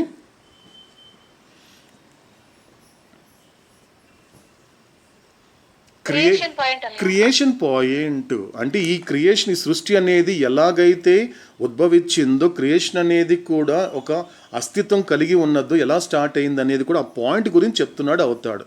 సో గతంలో ఏం చేశాడు అవుతాడు అని చెప్పినప్పుడు ఇదంతా కూడా ఏం చెప్పాడు అవుతాడు అన్నప్పుడు, therefore when this most finite nothing becomes manifested as nothingness, the manifestation of the most finite nothing closely linked with and stretched fourth by the simultaneous projection of the latent all pervading infinite trio nature of God gradually expands ad infinitum and gets apparently manifested as infinite nothingness or the creation. అలా చెప్పినప్పుడు ఏం చెప్పాడు అవుతాడు, ఇలా ఏమైపోయింది భగవంతుడికి ఉన్నటువంటి trio nature అంటాడు. అంటే 3 గుణాలు, త్రిగుణాలు కలిగినటువంటి భగవంతుడికి ఏంటి ఆ 3 గుణాలు అనేది కూడా ఏం చెప్పాడు గతంలో మనకు అవుతాడు. ఏదైతే ఎగ్జిస్టెన్స్ ఉందో, ఏదైతే నాలెడ్జ్ ఉందో, ఏదైతే బ్లిస్ అనేటువంటి ఇదొక త్రిగుణాలతో కూడినటువంటి భగవంతుడి స్వరూపము, స్వభావము. కాబట్టి ఇలా ఈ సృష్టి ఇలాగ వచ్చినప్పటికీ కూడా ఇది దేనికి సంబంధించింది, ఇది ఆ భగవంతుడి యొక్క నీడే తప్ప నిజం కాదు. ఎందుకంటే భ్రాంతి అనే పదానికి సరైనటువంటి మీనింగ్ ఏంటి అన్నప్పుడు అది నీడే అన్నాడు అవుతాడు. కాబట్టి ఇదంతా కూడా నీడే, అంటే సృష్టి ఏదైతే కనిపిస్తోందో ఇదంతా కూడా భగవంతుడి యొక్క నీడే. అంటే భగవంతుడి యొక్క నీడే సృష్టి యొక్క ఇల్యూషన్ అనబడేటువంటి షాడో. కాబట్టి ఎప్పుడైతే ఈ విధంగా సృష్టి అనేది సృష్టించబడినప్పుడు ఏం జరుగుతోంది, భగవంతుడు ఎలాగైతే అనంతమైన వాడిగా ఉన్నాడో అంతే అనంతమైనది అతడి షాడో కూడా. ఎగ్జాంపుల్ చూద్దామండి. ఇప్పుడు ఫర్ ఎగ్జాంపుల్ ఇప్పుడు ఒక లైట్ ముందు కూర్చున్నామండి మనమంతా కూడా. ఈ లైట్ వైపు కూర్చున్నప్పుడు మన ఒక చేతిని ఆ యొక్క లైట్ ముందు ఉంచినప్పుడు మన ఆ నీడ కూడా అంతే విధంగా చాలా ఎక్స్పాండ్ అవుతూ పోతుందండి.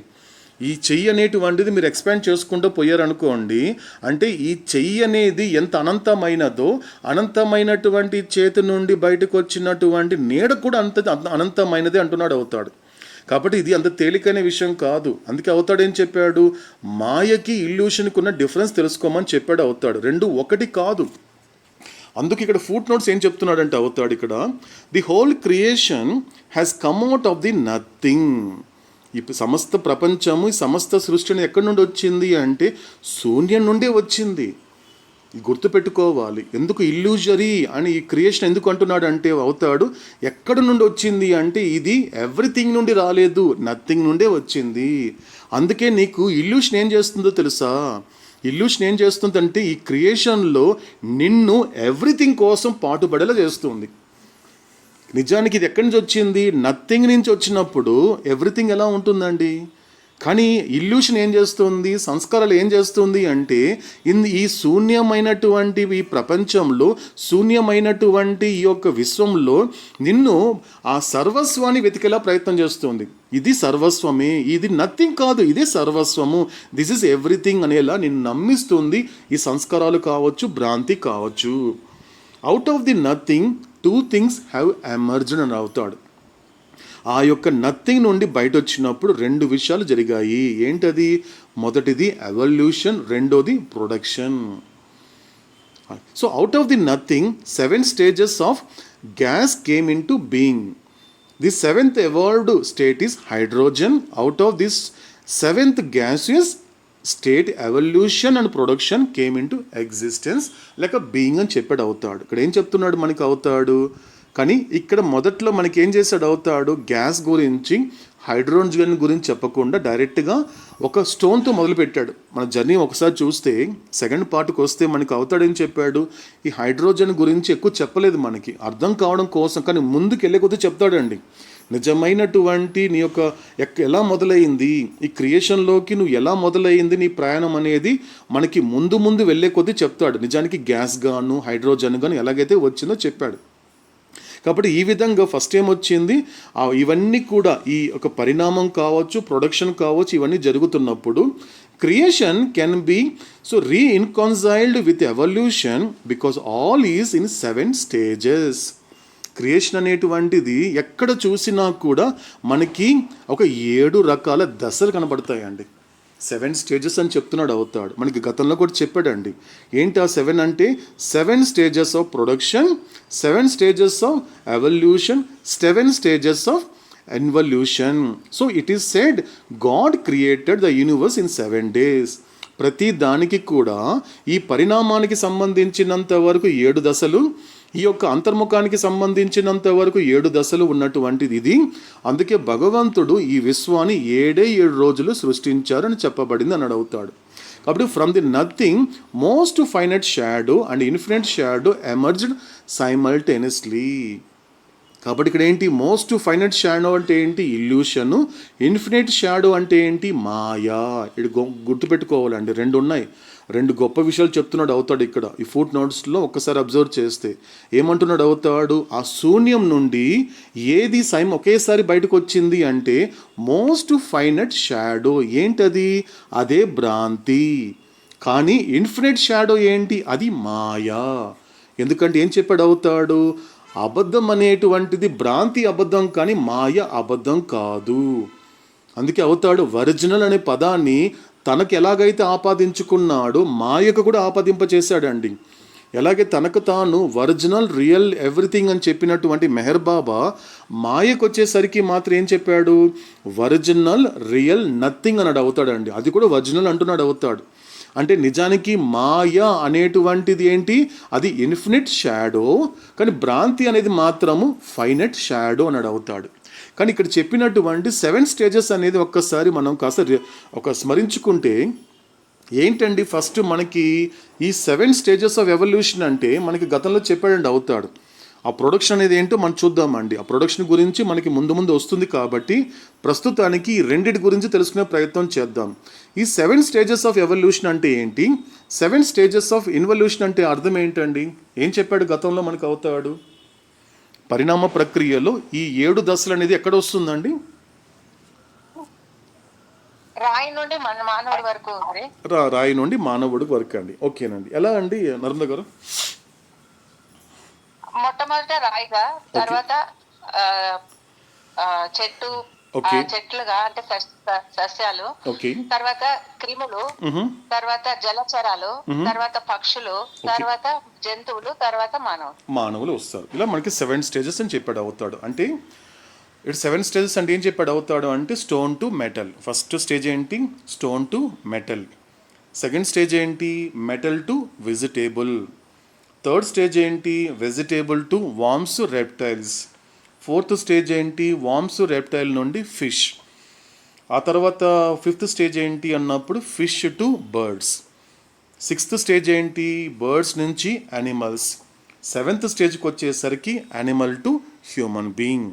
ఇవి మనకి 7 స్టేజెస్లో, ఇది మనకి 7 స్టేజెస్ ఆఫ్ ఎవల్యూషన్.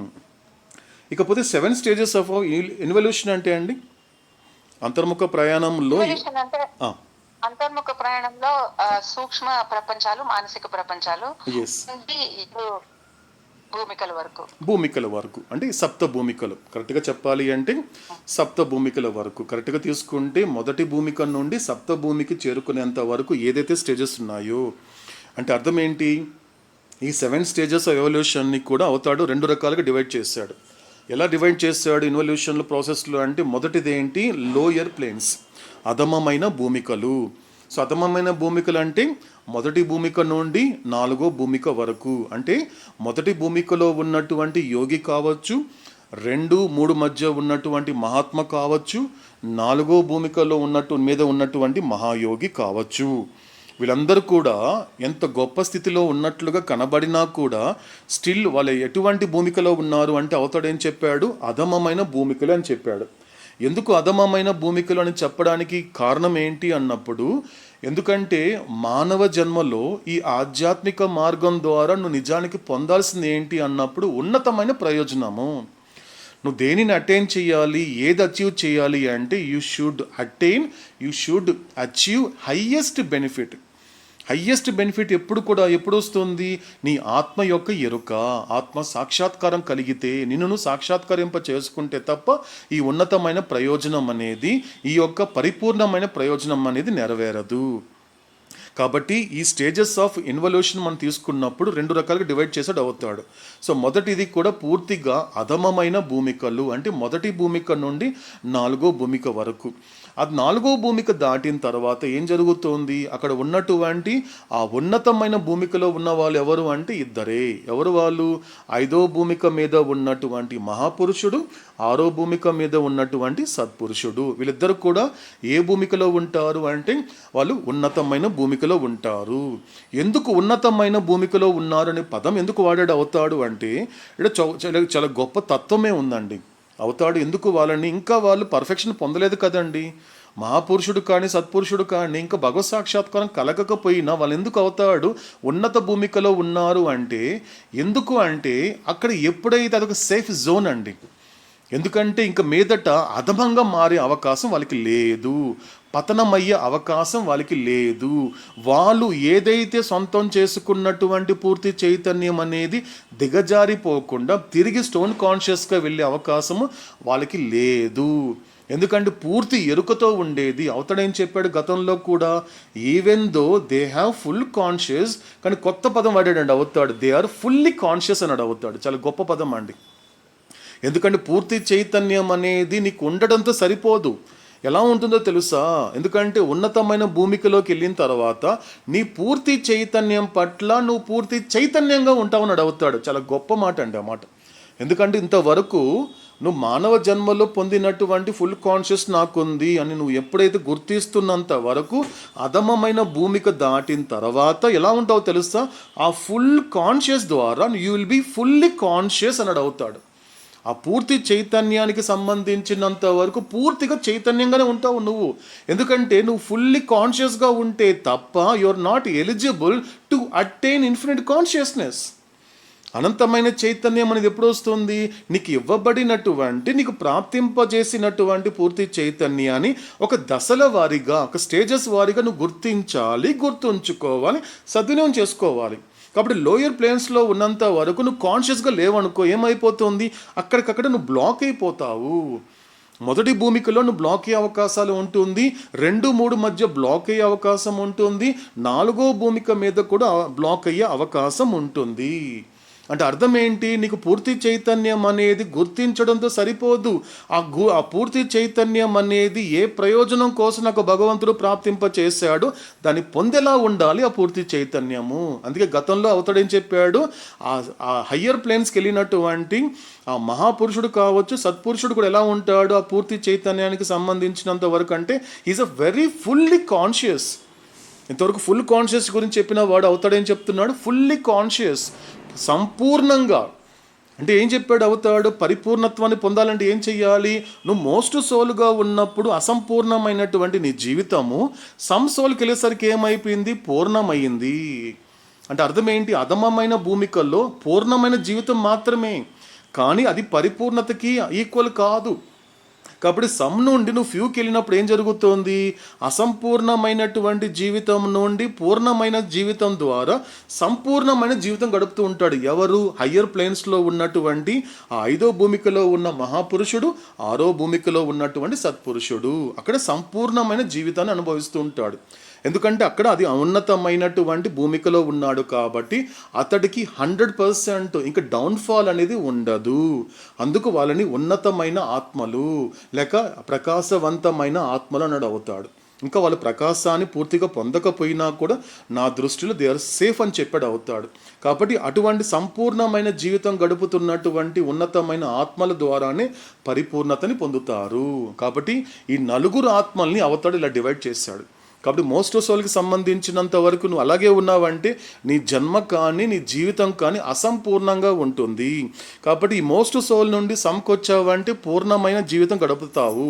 కాబట్టి సమ్ నుండి ఫ్యూకి వచ్చావంటే సంపూర్ణమైన జీవితము. అక్కడ నుండి నీకు వచ్చేదే భగవత్ సాక్షాత్కారంగా పిలువబడేటువంటి పరిపూర్ణ జీవితము. ఆ పరిపూర్ణమైన జీవితాన్ని అనుభవించడానికే నేను నీకు గ్రాస్ బాడీ అనేటువంటి పర్ఫెక్ట్ మీడియం ఇచ్చాను అని అడుగుతాడు.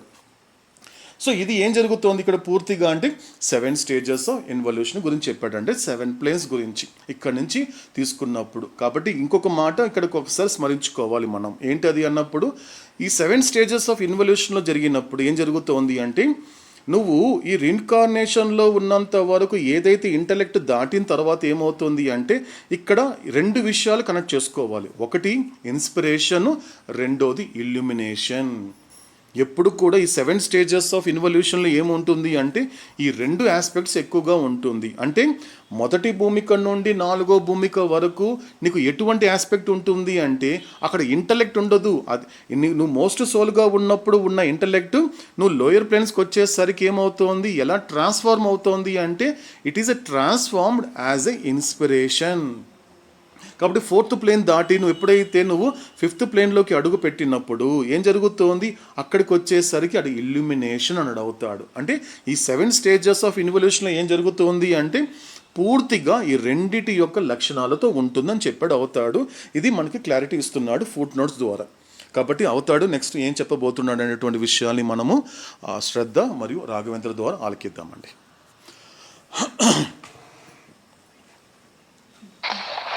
शाश्वत प्रियतम अवतार मेहर बाबा की जय. The most finite point from where the nothing projects without has nothingness is called the creation or the of the home point. This creation point is naturally also in the everything, which means in the God, in the beyond state.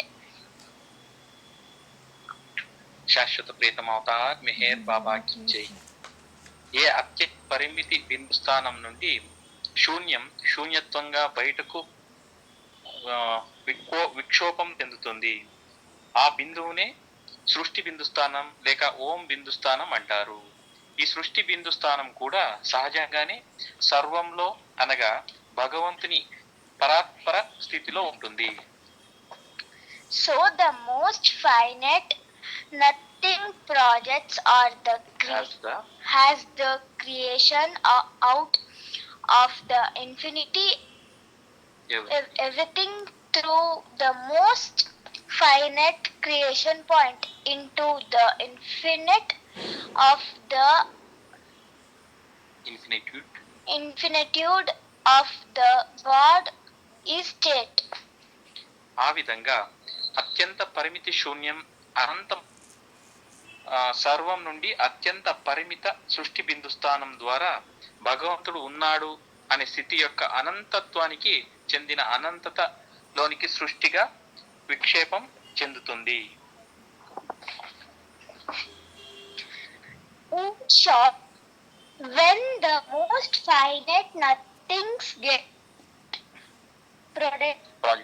projected has nothingness through the most finite creation point, which is also in the infinity provided by the infinity triune of God, the projection of the most finite nothingness closely linked with and upheld by the all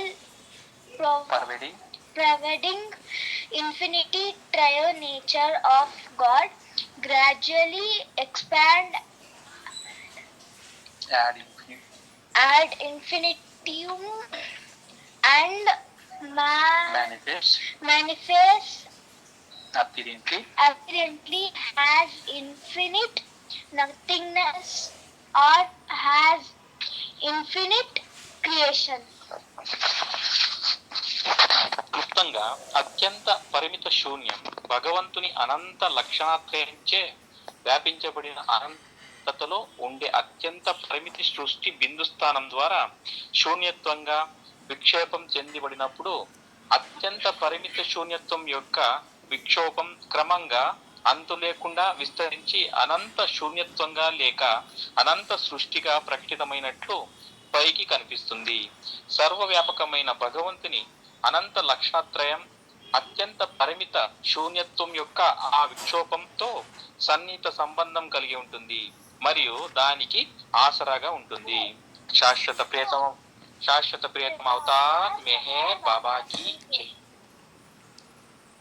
so అవతాడు కొనసాగిస్తూ ఏం చెప్తున్నాడంటే, so ఇక్కడ మనకి most finite point అంటే అత్యంత పరిమితమైనటువంటి బిందు స్థానం ఏదైతే ఉందో అది ఏది ఇక్కడ ఏదైతే బయటికి వచ్చిందో ప్రొజెక్ట్ అయినటువంటి శూన్యము ఏది దాన్ని ఎలా పిలుస్తున్నాడంటే అవుతాడు ఆ శూన్యాన్ని ఒక క్రియేషన్ పాయింట్, సృష్టి యొక్క బిందువు లేకపోతే ఓం పాయింట్, ఓం బిందువు. కాబట్టి ఈ క్రియేషన్ ఏదైతే ఉందో ఎక్కడైతే సృష్టి అనేది మొదలైందో అది సహజంగానే ఎక్కడుంది ఎందులో ఉంది అంటే మళ్ళీ రిపీట్ చేస్తున్నాడు అవుతాడు.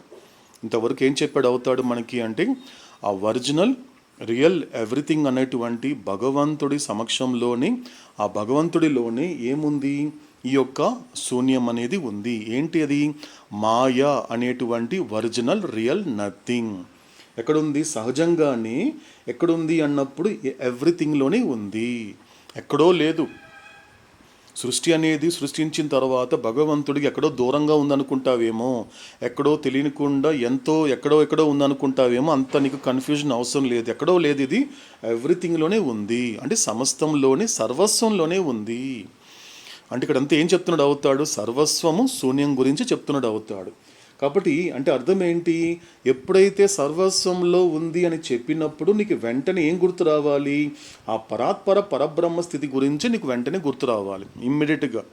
ఎప్పుడైతే ప్రస్తుతం అవతార పురుషుడు ఎక్కడైనా ఎవ్రీథింగ్ సర్వస్వం అనే పదం వాడినప్పుడు అది తన యొక్క ఆ రూటు బేస్ సోర్స్ గురించి చెప్తున్నాడు, తన యొక్క ఒరిజినల్ స్టేట్ గురించి చెప్తున్నాడు. కాబట్టి ఈ యొక్క సృష్టి అనేటువంటిది కూడా సృష్టించినప్పటికీ కూడా అంటే అది ఎక్కడ ఉంటుంది? సర్వస్వంలోనే ఉంటుంది. ఇది ఒక్కసారి మనము ఎందుకంటే గతంలో మనకి స్టేట్స్ ఆఫ్ కాన్షియస్నెస్లో అవతాడు ఒక మాట చెబుతూ ఏం చెప్పాడు అవుతాడు? ఆత్మలన్నీ ఒక్కటే. ఏం చెప్పాడు? ఫస్ట్లోనే మనకి ఫస్ట్ పేజీ ఫస్ట్ పేరాలో చెప్పిన మాట ఏంటి అన్నప్పుడు, సో ఆత్మలన్నీ ఒక్కటే అయినప్పుడు ఎందుకు ఇన్ని రకాల డిఫరెన్స్ కనిపిస్తోంది మనిషిలో? మనిషికి మధ్య ఇంత డిఫరెన్సు, అతనికి ఉన్నటువంటి ఆలోచనలో డిఫరెన్సు, మాట్లాడే మాటల్లో డిఫరెన్సు, చేసే పనుల్లో డిఫరెన్స్ ఏంటి అన్నప్పుడు నిజాన్ని ఆత్మలుగా అంతా ఒక్కటే అయినప్పటికీ కూడా ఆ ఆత్మ గురించి నీకు అవగాహన రానంత వరకు, ఆ నిజం దానికి సంబంధించిన అవగాహన నీకు రానంత వరకు ఇదంతా ఒక్కటే అనేటువంటి అనుభవం నీకు రాదు. కాబట్టి అది ఏకత్వపు నీకు అనుభవం రానివ్వకుండా నేను అడ్డుకునేది ఏంటి అన్నప్పుడు అక్కడ అవతాడు అక్కడ మొదలుపెట్టాడు, నెమ్మదిగా పరిచయం చేశాడు సంస్కారాల గురించి. అంతా ఒకటే అయినప్పుడు, అన్నీ కూడా ఒకటే అయినప్పుడు, అంతా ఒకటే అన్నమే అన్నట్లు బ్రహ్మం ఒక్కటే, పరబ్రహ్మం ఒక్కటే. నీలో ఉన్నటువంటి బ్రహ్మం కావచ్చు అంటే భగవంతుల్లో ఉన్న పరబ్రహ్మ నిజానికి ఒక్కటే. ఎందుకు ఉంటుంది, ఎందుకు డిఫరెన్స్ వస్తుంది అని చెప్పినప్పుడు అది నీకు ఉన్నటువంటి ఆత్మకి నీలో ఉన్నటువంటి సద్వస్తువు పట్ల ఎరుక లేకపోవడమే. కాబట్టి ఇక్కడ కూడా అక్కడ అవతాడు చెప్పిన మాట ఏంటి? అక్కడ ఆత్మ పరమాత్మలో ఉండడం గురించి చెప్తున్నప్పుడు ఇక్కడ ఏం చెప్తున్నాడు? ఇదే పరమాత్మ ఒక పరబ్రహ్మగా చెప్తున్నాడు. అంతే డిఫరెన్స్ లాంటి ఇంకేం లేదు. నిజానికి ఉన్నది ఒకే ఒక సద్వస్తువు. అర్థం కావడానికి ఈ డ్యువాలిటీ నుండి, ద్వంద్వం నుండి బయటపడాలి. కాబట్టి మొత్తం కంప్లీట్గా కథంతా చెప్తున్నాడు అవుతాడు. కథంతా చెప్తున్నాడు కాబట్టి ఇది ఎవరో కథ కాదు. మళ్ళీ సంస్కారాలు సహకరింప చేసుకోవాలి అంటే ఇది నా కథే, నాకు సంబంధించింది, నాకు మెహర్ బాబా చెప్తున్నాడు అనే అవగాహనతో వినగలిగితే సంస్కారాన్ని సహకరింప చేసుకోవచ్చండి. సో ఏమంటున్నాడు అవుతాడు? ఈ సృష్టి అనేటువంటి ఒక శూన్యం అనేది కూడా సృష్టించబడినప్పటికీ కూడా అది ఎక్కడో లేదు, ఎక్కడ ఉంది? సర్వస్వంలోనే ఉంది. కాబట్టి సర్వస్వం అనే పదం వాడినప్పుడు ఏం అర్థం చేసుకోవాలి ఇమ్మీడియట్గా అంటే అంటే దీని అర్థం ఏంటి అంటే ఎక్కడ ఉంది which means in God in the beyond state అంటే ఏ భగవంతుడి యొక్క ఆది మూల స్థితిలోనే ఈ శూన్యమైనటువంటి ప్రపంచము సృష్టి అనేది ఉంది. కాబట్టి ఇలా ఎలా కనిపిస్తోంది నీకు ఇవన్నీ కూడా? ఇది ఎటువంటి సృష్టి అంటే ఇది అత్యంత పరిమితమైనటువంటి శూన్యము. ఏం చెప్తున్నాడు అవుతాడు? రెండు చెప్పాడు అవుతాడు. మళ్ళీ కనెక్ట్ చేసుకుందామండి, ఎందుకంటే ఇక్కడ రెండు రకాలైనటువంటి నథింగ్ గురించి చెప్తున్నాడు అవుతాడు. మొదటి నథింగ్ ఏంటి? ఇన్ఫినిట్ నథింగ్ అనబడేటువంటి మాయ, ఫైనట్ నథింగ్ అనబడేటువంటి భ్రాంతి. బాగా అర్థం చేసుకోవాలండి. ఇన్ఫినిట్ షాడో ఏదైతే ఉందో, ఇన్ఫినిట్ నథింగ్ ఏదైతే ఉందో అది అబద్ధం కాదని చెప్పాడు అవుతాడు. ఎందుకంటే illusion may be false, maya can never be false అన్నాడు అవుతాడు. ఎందుకంటే నేను ఎంత ఎంత అనంతంగా ఉన్నానో నా మాయ కూడా అంతే అనంతంగా ఉంటుంది. ఇదే మాటని భగవద్గీతలో కూడా చెప్పాడు అవుతాడు. ఏం చెప్పాడు? ఓ అర్జున, ఎందుకంటే నా పర్మిషన్ లేకుండా, నా యొక్క అనుమతి లేకుండా, నేను యోగ్యత అనేది ప్రాప్తింప చేయకుండా నువ్వు నా మాయను దాటలేవని అడుగుతాడు.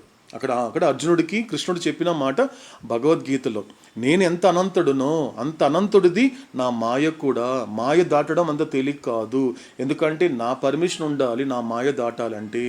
దీనికి ఎగ్జాంపుల్ చెప్తారండి.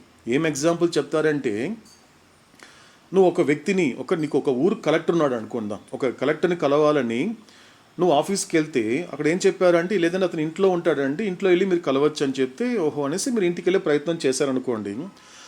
ఇంటికి వెళ్ళినప్పుడు ఆ కలెక్టర్ ఇంటికి వెళ్ళినప్పుడు కానీ బయట బోర్డు ఉంది, బివేర్ ఆఫ్ గుడ్ డాగ్ అని. సో కుక్కలు ఉన్నాయి జాగ్రత్త అని పేరు పెట్టారు. అప్పుడు ఏం చేస్తావు నువ్వు? నెమ్మదిగా లోపలికి వెళ్ళే ప్రయత్నం చేయవు. కాబట్టి ఏం చేస్తావు అంటే బయట నుండి అరుస్తావు, కలెక్టర్ గారు ఎక్కడున్నారు, మిమ్మల్ని కలవాలి, మీతో మాట్లాడాలి అన్నప్పుడు అక్కడ ఏం జరుగుతుంది అంటే అప్పుడు కలెక్టర్ బయటకు వస్తాడు. కలెక్టర్ బయటకు వచ్చినప్పుడు ఏం జరుగుతుంది అంటే, పర్వాలేదండి లోపలికి రండి అంటాడు. బాగా గమనిద్దామండి ఈ ఎగ్జాంపుల్ని. మాయ దాటడము ఎంత కష్టము అంటే, నా పర్మిషన్ లేకుండా, నేను యోగ్యత అనేది ప్రాప్తింప చేయకుండా నువ్వు నా మాయని దాటలేవు అంటే అర్థం ఏంటి అన్నప్పుడు, ఎప్పుడైతే నువ్వు కలెక్టర్ని కలవాలని తన కలెక్టర్ ఇంటికి వెళ్ళినప్పుడు ఇంట్లోకి నువ్వు వెళ్ళలేకపోయావు, గేటు దాటలేకపోయావు. ఎందుకంటే ఆ గేటు బయట ఉన్న బోర్డు చూసావు కాబట్టి ఆ కుక్కలు ఉన్నాయి జాగ్రత్త అనేసి నువ్వు లోపలికి వెళ్ళే ప్రయత్నం కూడా నువ్వు చేయలేదు ఆ భయంతో. ఆ కుక్క ఏం చేస్తుంది అనేటువంటి భయంతో ఏం చేస్తావు అంటే, నీకున్నటువంటి మార్గం ఏంటి అంటే బయట నుండి అరవాలి ఆయన. సో కలెక్టర్ గారు ఎక్కడున్నారు, బయటికి వస్తారంటే అప్పుడు ఆయన కలెక్టర్ బయటకు వస్తాడు. కలెక్టర్ బయటకు వచ్చి ఏం పర్వాలేదండి గేట్ తీసుకుని లోపల రండి అంటాడు. కానీ అంటే ఆయన సమక్షంలో ఉన్నప్పుడు అక్కడ ఉన్నటువంటి డాగ్ ఏదైతే ఉందో నేను ఏమీ చెయ్యదు. ఇది మనకి ప్రాక్టికల్ ఎగ్జాంపుల్ అండి. అర్థం చేసుకోవాలి అంటే మాయావి పర్మిషన్ లేకుండా మాయని కానీ భ్రాంతిని ఎలా దాటలేవు అంటే ఆయన పర్మిషన్ ఉండాలి, ఆయన చెప్పి అవగాహన ఉంటే తప్ప. అంటే ఆయన ఎప్పుడైతే కలెక్టర్ బయటకు వచ్చాడో ఆయన సమక్షంలో ఈ యొక్క డాగ్ అనేటువంటిది నేనేం చేయదు, హ్యాపీగా లోపలికి వచ్చేయచ్చు. కానీ ఆయన లేడనుకుంటే మాత్రము నీ అంతటగా నువ్వు వెళ్ళే ప్రయత్నం చేస్తే అక్కడ నీకు ఎక్కడో చోట ప్రమాదం జరిగే అవకాశం ఉంది, అది నిన్ను ఏదైనా అటాక్ చేసే అవకాశం ఉంది. కానీ కలెక్టర్ బయటకు వచ్చాక కుక్క అనేది నేను అటాక్ చేయటం లేదు.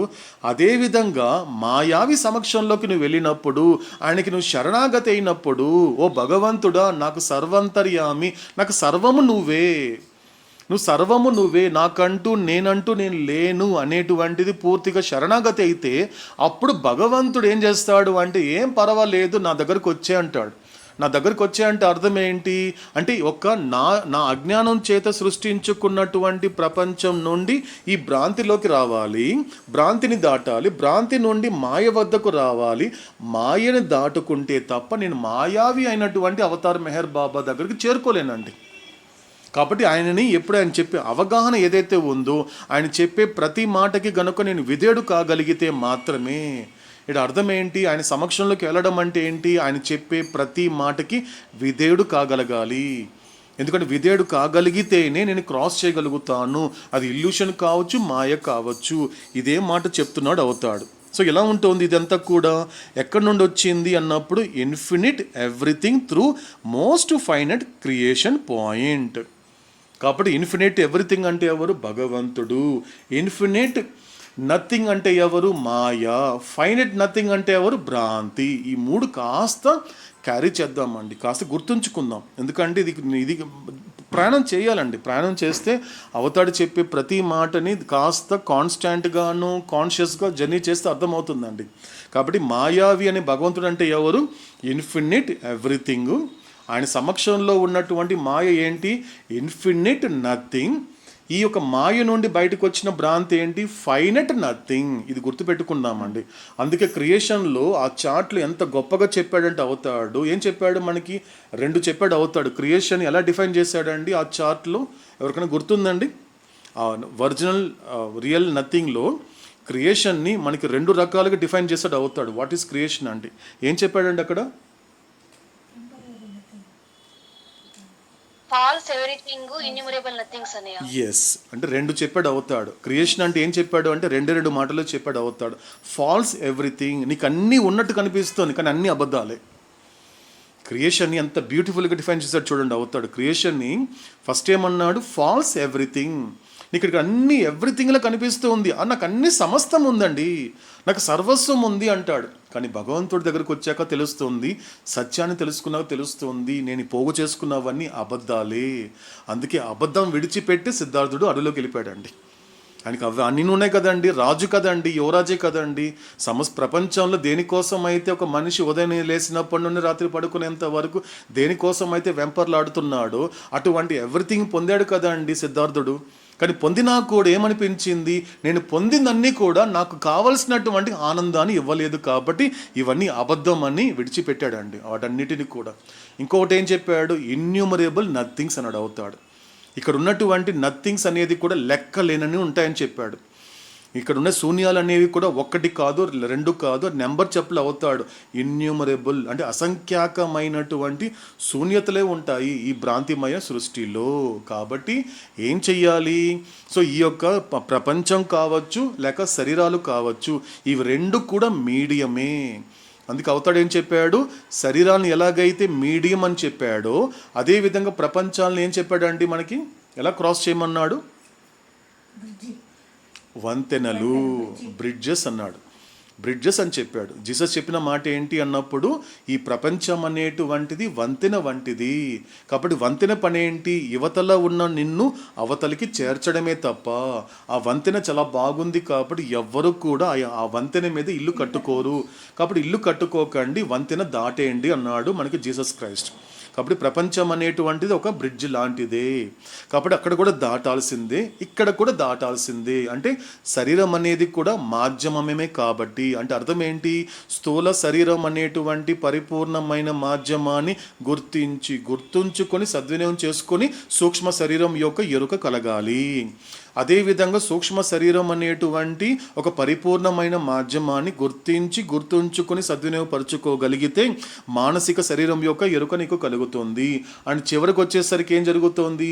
మానసిక శరీరం అనేటువంటి పరిపూర్ణమైన మాధ్యమాన్ని గుర్తుంచుకొని నువ్వు సద్వినియోగం చేసుకోగలిగితే తప్ప, సంస్కార రహితమైతే తప్ప అక్కడ ఆత్మ యొక్క ఎరుక నీకు కలగదు.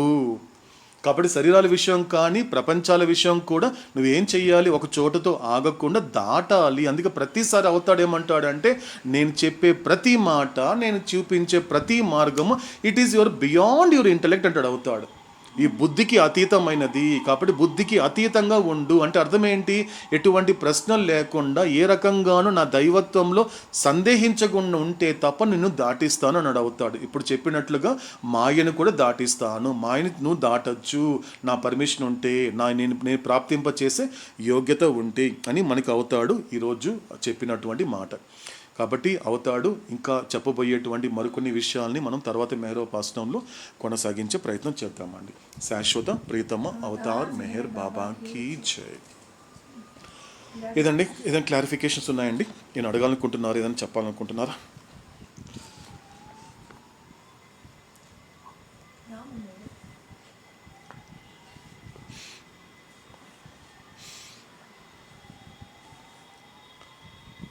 ఓకేనండి. సో ఏ క్లారిఫికేషన్స్ లేకపోతే సో మన షెడ్యూల్ని మనం కంటిన్యూ చేద్దామండి.